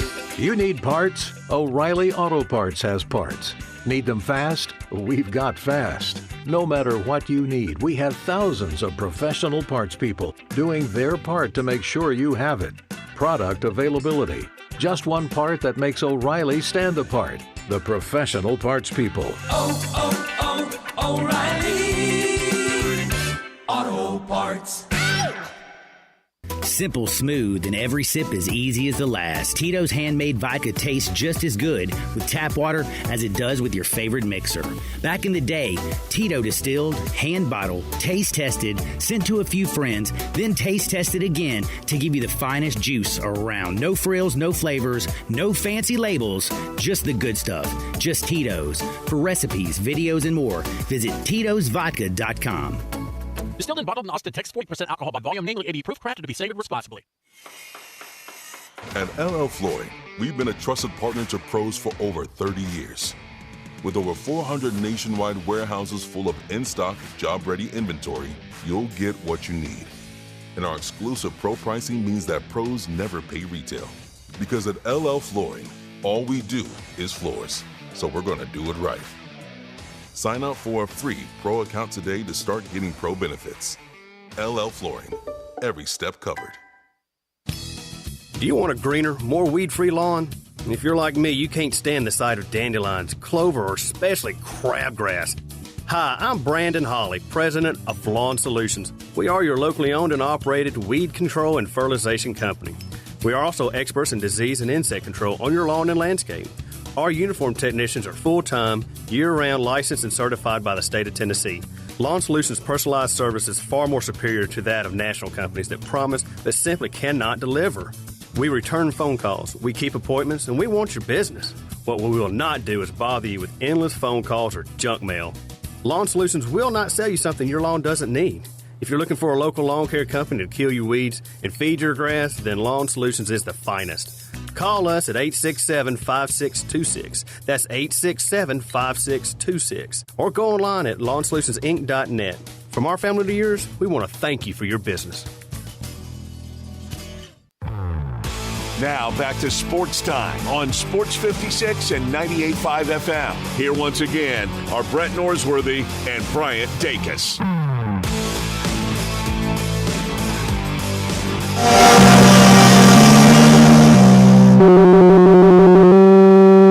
Big Daddy. Hello, Big Brand. It's a guy, he wants to be big, then he gets big, he doesn't want to be big anymore, then he gets small, but the suit's too big. Big Daddy. The big boy. You're a big guy. I think she's trying to pull a fast one on Big Daddy. The big number of the day.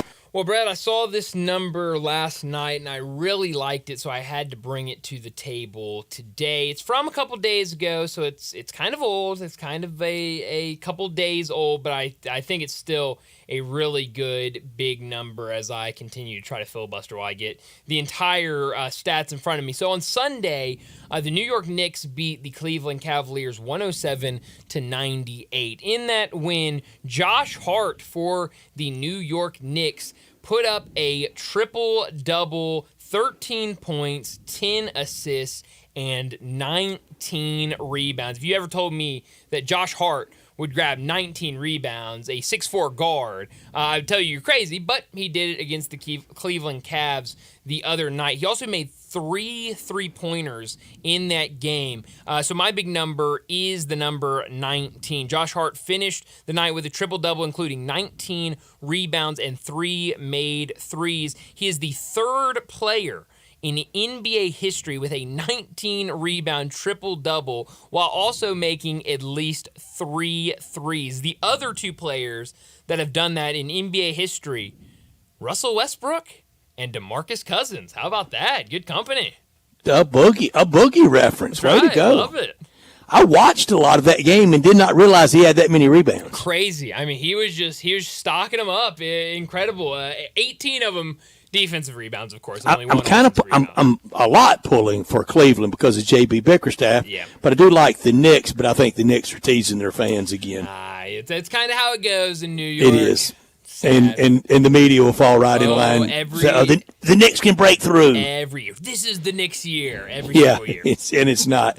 My big number is 6, and I almost gave it away in that last segment talking about St. John's. Rick Pitino and his St. John's team, they're on the bubble for the NCAA tournament. If he gets in, that'll be the 6th different school that he's gone to the NCAA tournament with, and that would be a record. He's been there with Boston University, the Terriers, with Providence, Final Four with Providence, Kentucky, Louisville, and Iona. Right now, he's tied for 5, leading 5 teams to the tournament with Lon Kruger and Tubby Smith. That's right. Lon Kruger did it at Texas Pan American a million years ago in the old Trans-America Athletic Conference, the TAC that ULR played in, and played in a ballroom in a hotel in downtown Little Rock for home games in it. Whoa, he did, games? Yeah. I thought you were going to say like the conference tournament or something. No, home games were downtown. Maybe in the convention center, one or the other.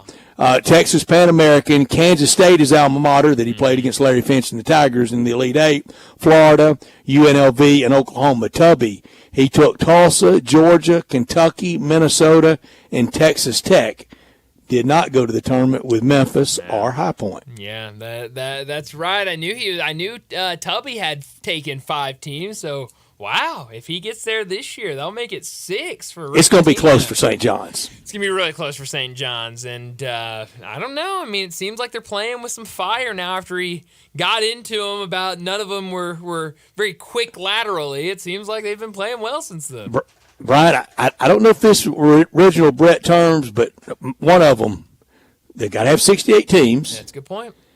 And when they reveal that bracket, they're revealing a TV show. They want people to watch.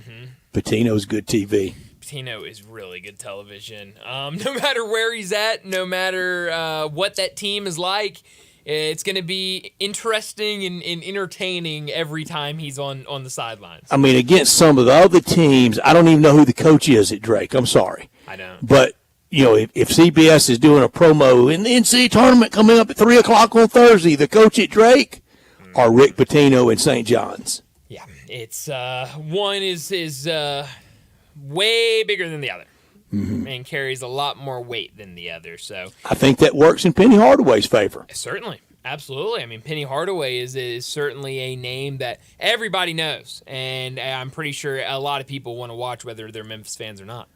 So I watched Colorado on Sunday night. I made a point to watch the entire game because they're right there in the mix. I've watched some of their games this year. The freshman's all that, and he's going to be drafted very highly. I think they could win a game in the tournament. I think they could. 30 net right now for them. Yeah, no, it really depends. I have watched one or two of their conference games this year. I watched them a lot early in the season. I think I watched 3 or 4 games really early in the season when they were ranked, and was not sold on them at all. I mean, that offense was not going at all. I don't believe the Cody Williams, the freshman, I don't believe he was playing at the beginning of the season. I think he was dealing with an injury or something, so he was out. But is he top 5 in the draft? He's around there. I mean, I think he makes a good case for the top 5. A lot of foreign guys that I'm not familiar with. All right, high hard when you ready? Okay. They got to take one of these two guys. This is wherever they pick. Okay. The Grizzlies, they're up next. They hand the card to the commission. Okay. Reed Shepherd or Dalton Knecht. Oh, I didn't think it was going to go that way. Man, that's got to take one of those two. Golly, that's tough. That's really tough. Give me Knecht. I think on ability and playing next year, it's Knecht. Yeah. On that amortization schedule, oh, yeah, Reed Shepherd's really 19. Yeah. Dalton Knecht's really 23 on opening night. That's a very good point. And Reed Shepherd has looked really, really good. I think I take Knecht too, though. It's tough. I mean, that's a really hard one. Would he sell any tickets? Sure. I think so.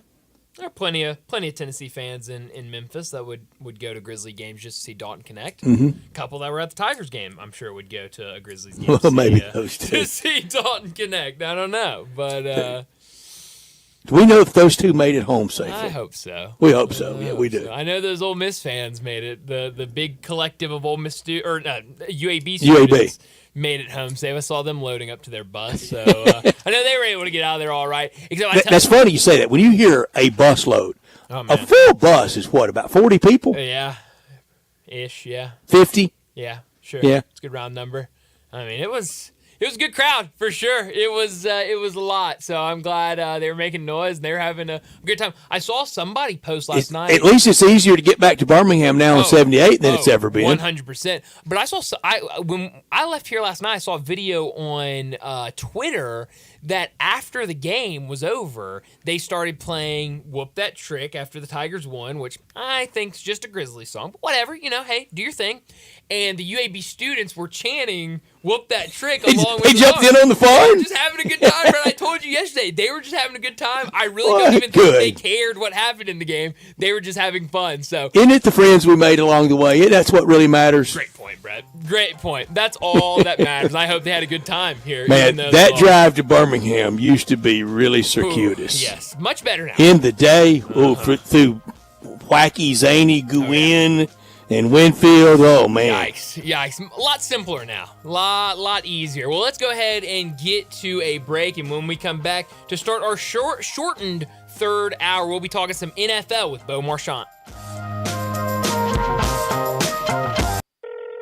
Hello? Hey, little sis. Did you get your W-2 yet? Yes, I did. Well, last year when I told you to file early to get your refund quick? Yes, I remember. Well, go ahead and call now, and you can get your refund fast. Thanks. That's why I love you. Always looking out for your little sis. To get your taxes filed quick and get your refund fast, go to Brenton Tax Service, located in Midtown Memphis on Madison Avenue. We may not be related to you, but at Brenton Tax Service, we protect you like family.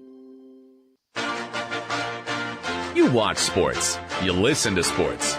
Now let's talk sports. Are you a huge sports fan with always something to say, but only a few listeners? Well, not anymore, because Sports 56 is opening the airwaves overnight. From 12 midnight till 6 a.m. for people like you to talk sports during your own 1-hour radio talk show on Sports After Dark. That means for 1 hour, you can tell us what's really on your mind regarding sports. Your favorite sports team, your favorite player, discuss pre-games, post-games, all games. Let's talk. Orientation is required. Interested applicants must contact the podcast center at gmail.com or call 901-468-3097. That's the podcast center at gmail.com or 901-468-3097. Amateur and professional talk show hosts encouraged to apply. Required orientation is Saturday, March 9th, or you can take it online. Make your next grill your last with the Big Green Egg at East Memphis Ace. Smoke, bake, roast, sear, and grill, all with a lifetime warranty. Ready to cook in only 15 minutes with cook temperatures below 200, above 700, and anywhere in between. Change your at-home cooking experience for life with our unmatched, authentic wood-fired grill flavor that has our customers raving. Get your Big Green Egg and all our accessories at East Memphis Ace on the corner of South White Station and Quince Road. When a cold comes on strong, try DayQuil's Severe Honey flavor. The daytime, coughing, aching, stuffy head, fever, honeylicious, power through your day medicine. Powerful cold and flu symptom relief with a honeylicious taste so a cold won't slow you down. Get back to your day feeling relieved, enjoying the delicious flavor of DayQuil Severe Honey.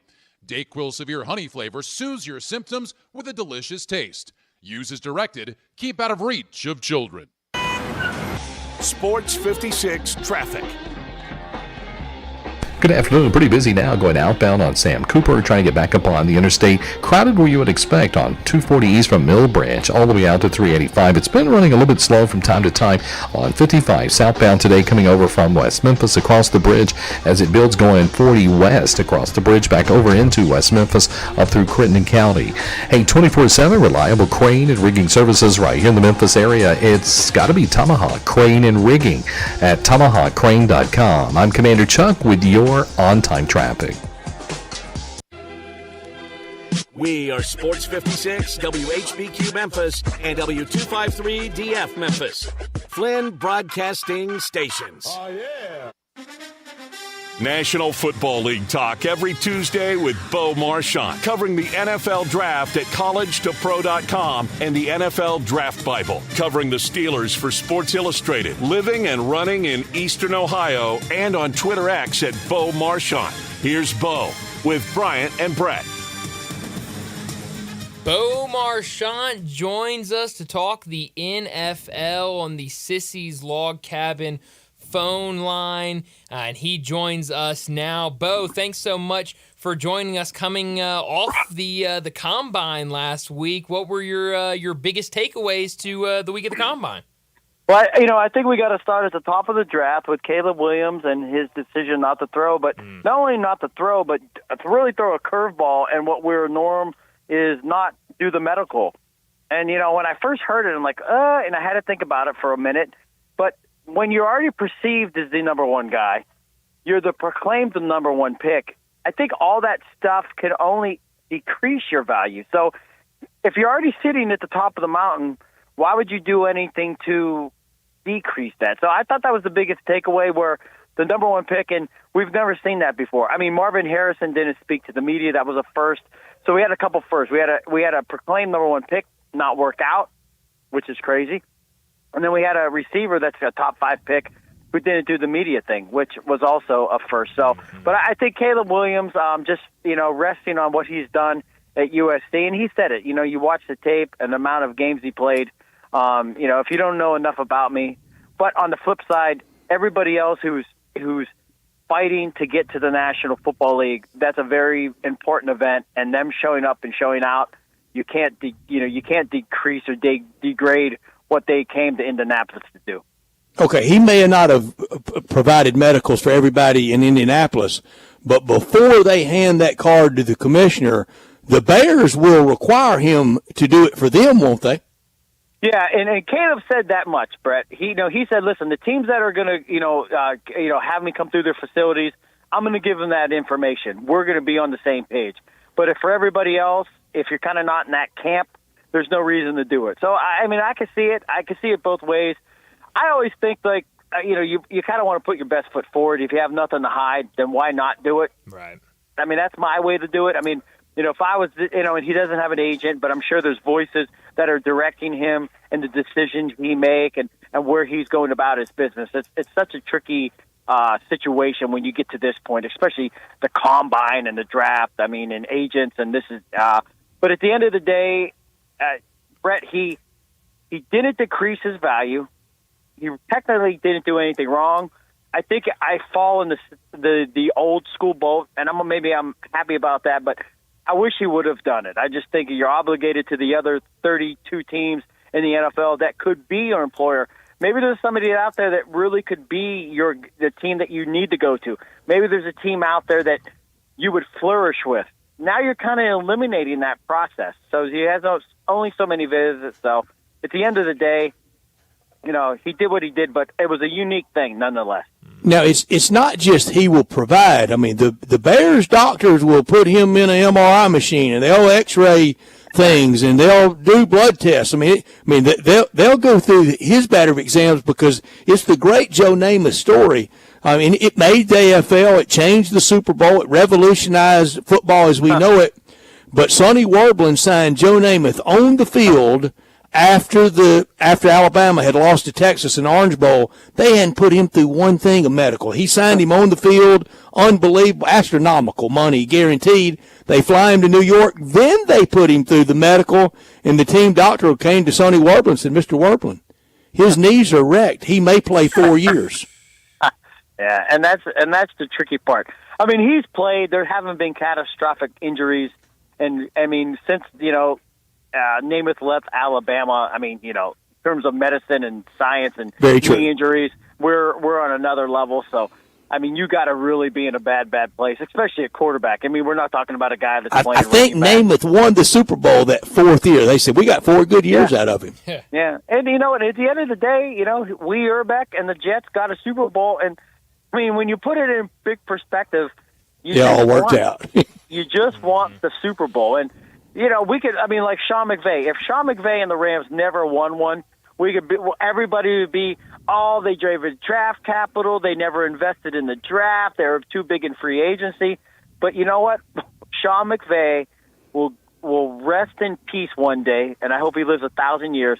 But he will have a Super Bowl ring on his finger, and everybody with the Rams will follow suit. So listen, if you want to pay, you can play 25 years. You can own the team and never have what they all covet, and that's the Lombardi. And we know if you get the Lombardi, you get some giant ring, probably more expensive than the homes we all own, filled with diamonds and gold, and that's what it's all about. That's right. So talking about the quarterbacks that didn't participate, who were guys, maybe not just quarterbacks, but the week entirely, who were guys that participated that really caught your eye?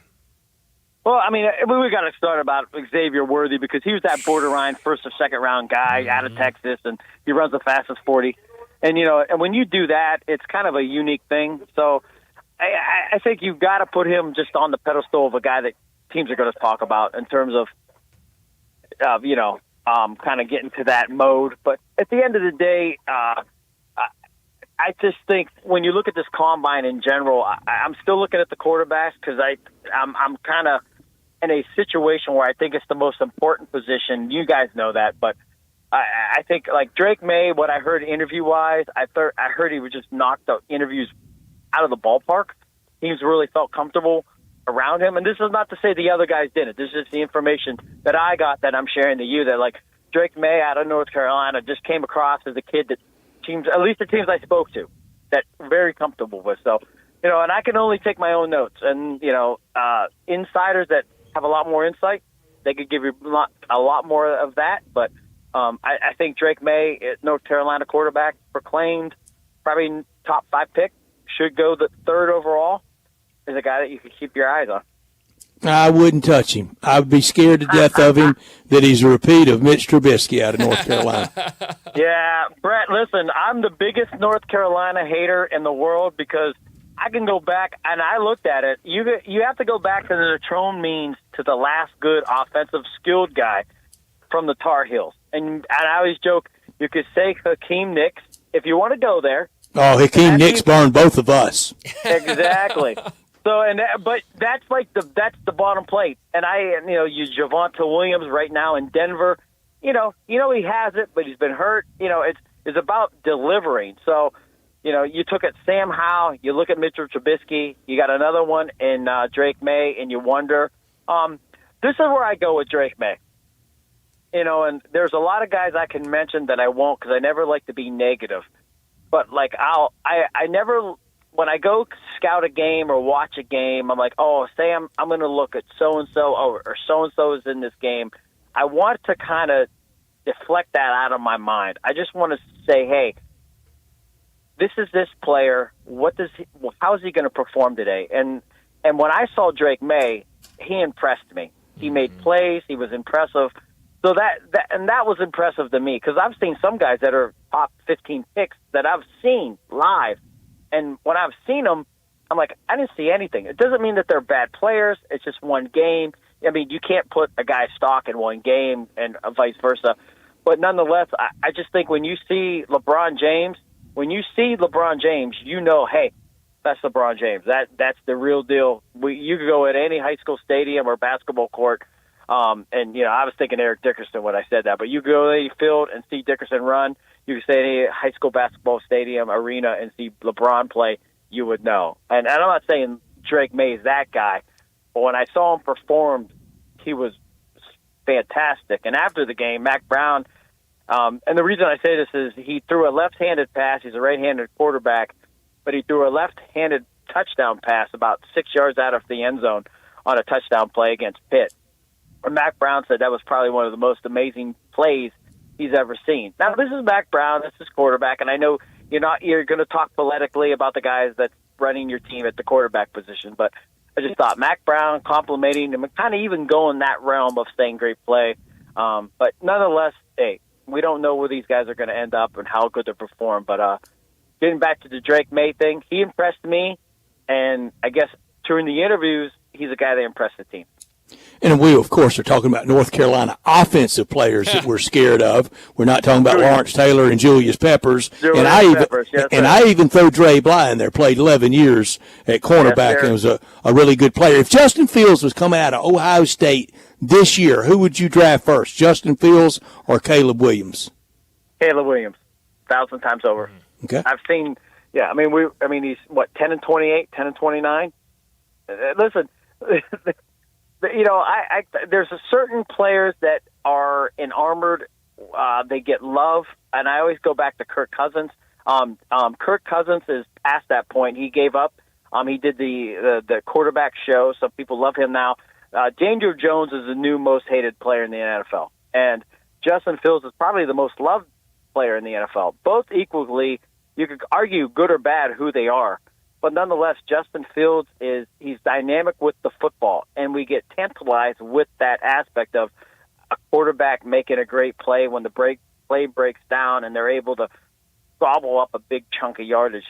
But when it comes down to being poised in the pocket, making the decisions a quarterback makes, it just doesn't come. And for the Bears, this is why I do believe they're going to move on from him. I mean, they're going to have to pay him a fifth-year option. They're going to pass up on a guy like Caleb Williams. And it's so I told those guys last week, I told Johnny and Bryant last week that I think the best avenue for Justin Fields is the Bears to move on. Wherever he goes, it's a fresh start. Where he gets traded to, it's a welcoming situation. The fan base is going to be excited because if Justin Fields does come to that fan base, they obviously did not have a good quarterback to begin with. So just let's say Atlanta. And I know Kirk Cousins is a hot name right now. But Desmond Ridder, Marcus Mariota, they know they didn't get it. Now we're getting Justin Fields. You're excited. The fan base is excited. What can they develop into this guy? So it puts him on a good pedestal. It puts the team in an atmosphere where everything's a positive. If he stays in Chicago, you got the city split, 50-50. We like him. We do not like him. If they start out slow, it's just going to magnify that much. If he starts out good, then you kind of quiet the haters, but the haters are always they're so much louder than what the people who kind of applaud or love a guy. So I'd like to see Justin Fields get traded. He will get traded. The Bears will take Williams, and I listen. And this is nothing against Fields. You guys know the quarterback play in the NFL. I want it to be the best every single game, so we enjoy what they have to offer.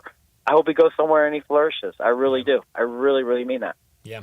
Talking to Bo Marchionte, joins us every single Tuesday to talk the NFL. Bo, I've heard a lot of people talking about J.J. McCarthy after the Combine last week. He seems to be the quarterback that has got the most talk after the on-field drills, with some people saying that he could either even be a top 10, even top 5 pick now after the Combine. Do you buy into that? It'd be hard for me to think 4 quarterbacks going in the top 10, especially the top 5. Where do you see J.J. McCarthy going? Yeah, listen, Brian, I'm still very hesitant on that. And it goes back to it's hard to argue with a guy that's won the national championship and say, hey, this guy isn't on par. But, the cliche name, we're all going to say Mac Jones, national championship, and he goes, 13th, 14th to the Patriots, and good rookie season, but kind of falls off. McCarthy was a guy that I was just, when I watched him in critical moments, and he just never showed me that what we've seen of Brady or a Montana or an Elway, where they lead Patrick Mahomes, if you want to go this route, guys that are going to lead the team. It was more the team helping McCarthy. I think draft day, and I was wrong last year on Anthony Richardson. I did not think Anthony Richardson was going to be a top 5 player, and lo and behold, he went there. But for McCarthy, I think he offers nothing in terms of the high ceiling that Richardson would offer you. I mean, when you look at McCarthy, it's kind of, this is not a bad thing, but it's an Andy Dalton thing. And if we look at the landscape of an Andy Dalton, there was not too many times we said, hey, Andy Dalton, is he a Dan Marino? Is he a Tom Brady? Is he a Peyton Manning? No, he's a guy he's a Kirk Cousins. And, and I don't even think he'll be that. I could be wrong, and I don't know this, but I'm not a McCarthy guy. I never saw enough where I thought he's a guy that can just, dominate the next level. And that's my opinion. I'm going to stick to this one, guys. You guys might get me on the other guys, because between May and Williams and Daniels, and Daniels is my number 1 right now. But between those 3 guys, I'm going to probably jump ship to different places. I'm going to say that now because we're the beginning of March. We got a couple months. But McCarthy, he just scares me a lot. I'm very, very, very frugal and giving him a lot of praise. Can you see Russell Wilson as opening day quarterback for the Pittsburgh Steelers? You know what, Brett? I could only see him being the starter there, or a guy that's in camp, because that veteran presence. We were down in Indy, and we had the luxury of talking to Omar Khan, their GM, and I actually said to him, this was my question I presented to him, was, are you, because they have grades on everybody, they know what they're trying to acquire. I said, are you going to bring in a guy equivalent or lesser than Kenny, not to, give him that shot of being the starter? They kind of give you that answer where, we're going to bring, the best player available. I think he makes them a better team. I'm still not sold on the idea that Russell Wilson is the guy that's played in the past, and there's not some still substantial success in his play around a talented team. And then with that said, I don't really think they want to put pressure on Pickett. I think they're high on Arthur Smith being the new OC. They're excited about a new start in terms of OC and quarterback in his 3rd year. And then I think after this year, if Pickett doesn't develop, Arthur Smith, they'll probably retain him just because he has 1 year with Pickett. They'll retain that. But Brett, the Steelers, they're a team they're not going to make quick, harsh decisions. They're going to kind of stick to what they thought originally. And I think that's why I don't think they would bring in a guy that could really challenge Pickett. I think the player that they bring in is going to be a player equal to or lesser than the player that they have now. Yeah, I'm with you. Well, there's plenty of NFL news to talk about, but unfortunately, Bo, we got to let you go early today. We're out early for Ole Miss basketball. So thanks so much for joining us, and a lot more to talk about next week when you join us. Real quick, Johnny and Brian, I love you, but there's nothing better than hearing Brett's voice. I know Memphis.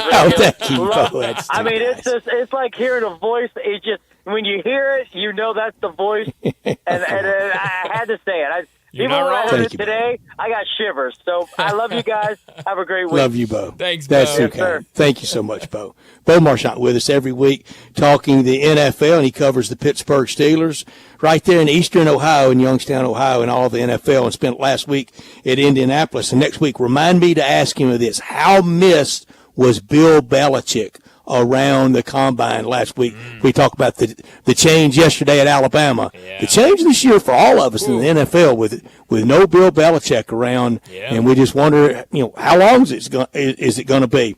We get to Taco Bell Crunch Time in a moment, but first I want to tell you about Jason's Deli for any catering needs, for any party you're going to have coming up for March Madness. Keep Jason's Deli in mind. Keep them in mind for dinner tonight. For all three meals, breakfast, lunch, or dinner, whether it's to dine in, to go, or delivery, wholesome food forever. It's a family thing at Jason's Deli.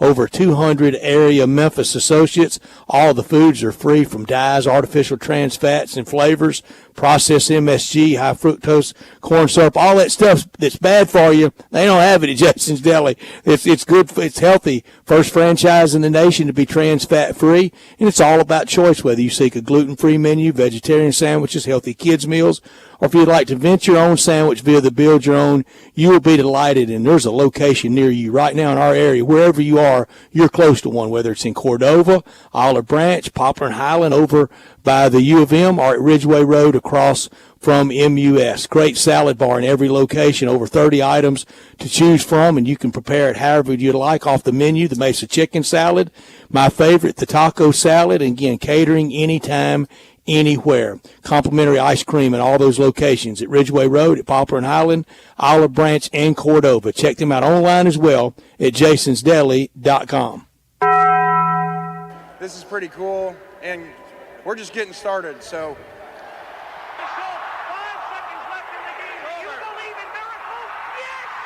Go crazy, folks!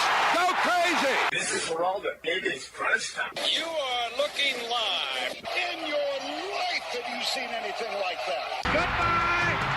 Hello, Haskins. It's obviously crunch time. Hammer, nail, coffin, this baby is over. The Double Steak Grilled Cheese Burrito, so good. Double the steak with nacho cheese sauce, seasoned rice, red strips, sour cream, and the 3-cheese blend wrapped inside a warm flour tortilla, with even more 3-cheese blend grilled on the top. The Double Steak Grilled Cheese Burrito, it hits the spot now at Taco Bell. And at Taco Bell, when they say they are feeding people's lives with unexpected good, they mean it.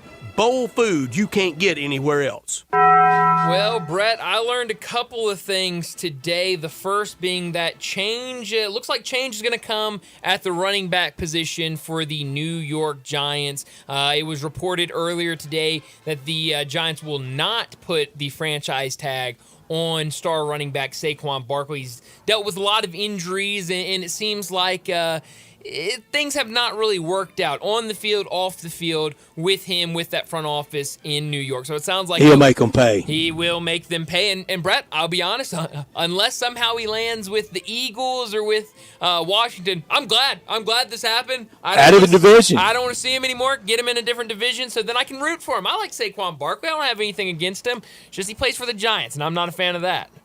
He was really good, but they didn't win anything with him. No, they didn't. Now, great back, but just great couldn't back. do anything with him. The other thing I learned today, and I don't know if you saw this, Brett, but we have renderings. The Oakland, Las Vegas A's put the new renderings out for their new stadium. I thought they told them to scram. What happens in Vegas stays in Vegas. I don't know. I don't know what happens out there. It really looks a lot like. In the rendering, is there a slot machine outside the stadium? There is not, but the way we need them, don't we? You definitely do, but the way the stadium is set up is if you're sitting behind home plate and you look out, you can see the entire strip behind the outfield, which is cool. Another thing, it's very weird looking. It looks almost identical to the Sydney Opera House in Australia. Like it looks almost identical to that. So it's gonna stand out for sure. All right, I've studied up on them. Name me the manager for the A's this year. Brad, I couldn't tell you. I have no idea. Same as last year, Mark Kotsay. Brett, you're better than I am. I had no idea. Couldn't have told you. I bought a baseball magazine. I told you I did. If you go through some of these manager names, and they could stomp people covering spring training. I've got Washington down. I know Davey Martinez is still there. Dave Martinez. Stephen Voigt at Cleveland. Oh, wow. How about that? Houston Astros, Joe Espada. Well, that's going to take some time to learn, but okay. I'm not kidding you. I went through those. I kind of quizzed myself. I was about 24 out of 30, and then I looked at me. You got to be kidding me! Second year on the South Side, Pedro Griffo for the White Sox. Yep, that's right. Interesting. What I learned today, Warren Nolan has the AAC as the 10th best league in college basketball. Mike DeCourcy this morning on this station on Dave Woloshin's show said the USF profile isn't an at-large team. When the consensus is the AAC is a bad league, and then you think that the Tigers lost 6 times in it, that's why unless Memphis wins the AAC tournament, they won't be going to the NCAA tournament. No, you're right about that. And I think, we talked about it earlier. I think Tigers have to win this conference tournament, and they're in. You win and you're in. I think they're clicking on all cylinders right now and are in a really good position. What I could have done without the reports earlier today, it sounds like Sonny Gray, who the Cardinals brought in this offseason, sounds like he will not be ready for opening day. He left with an injury, I believe yesterday or the day before. It was yesterday. Will he be back by the All-Star break? That's a great question. I mean, when it comes to this pitching staff, good Lord, we did this all season long. We never win anything in St. Louis, do we? No. I mean, one of the... It's tough being a Cardinal fan. Maybe the toughest fan to be in all of Major League Baseball. It really is. I mean, I don't want to speak for everybody, but... We haven't won it since 2011. It feels like longer than 13 years this fall. It's rough. And then when you have another starting feels like 108, pitcher, doesn't it? It does. And then when you got another starting pitcher that was going to be one of your big name starters on the shelf again, yikes. Hard being a Cardinal fan. Could have done without this. Hard being a Grizzlies fan. If the Grizzlies are going to tank, then go all out and tank. And if you're occasionally going to play well and compete, do it at home in front of us. Grizz fam, like us. That's right. We are Grizz fam, Brett. That's a great point. We are. The personification of it. You're absolutely right. Where are you beaming tonight? Being me to Pensacola. Yeah, Pensacola. Sunbelt tournament starts tonight. And it gets weird quick at the Sunbelt. Coastal Carolina, ULM, they just tipped. ODU and Texas State later. And then they take tomorrow off. And then they take Friday off. How about that? Yeah. You got too many teams in your tournament if you have 2 off days. Yeah, it's a lot going on. It's a lot going on. TV dictates some of that. Sure, absolutely, and I think those are campus games, maybe. No. It's all together in Pensacola. Wow, interesting. Then I didn't know. That's weird that they do, because I know when I was watching the A-Sun that they have, I think, tomorrow. Very much campus. And because Horizon tonight's campus. Okay, that's where I got confused. Horizon and that's where I got confused because there's campus. Beam me in a couple of minutes. A big one. Number 3 Purdue on the road against number 12 Illinois. A massive Big Ten game on Peacock. So make sure you get the Peacock out and log into your. You got Peacock. your login number? Oh, Brett, I'm always logged in. So much to watch on the Peacock. They've got great programming. But a really good night in college basketball tonight, I think. 8 ranked college basketball games. Zach Edey averaging 24 points and 12 rebounds and on his way to a second straight Player of the Year. Is he appreciated? He will join Jerry Lucas. Lou Alcindor got it twice but didn't win it back-to-back. Bill Walton won it back-to-back. David Thompson won it back-to-back. And Ralph Sampson 3 straight at UVA. Yeah, some really good games. We've got more tournaments starting tonight as that will increase as the week's going on. A good slate in the NBA as well. So a really good night of basketball. But that's all the time we have because we got to get out early. Ole Miss basketball pregame starting in just a couple minutes at 5:30 with that game tipping off at 6 o'clock, Ole Miss and Georgia. Well, enjoy your night. We'll talk to you again tomorrow afternoon.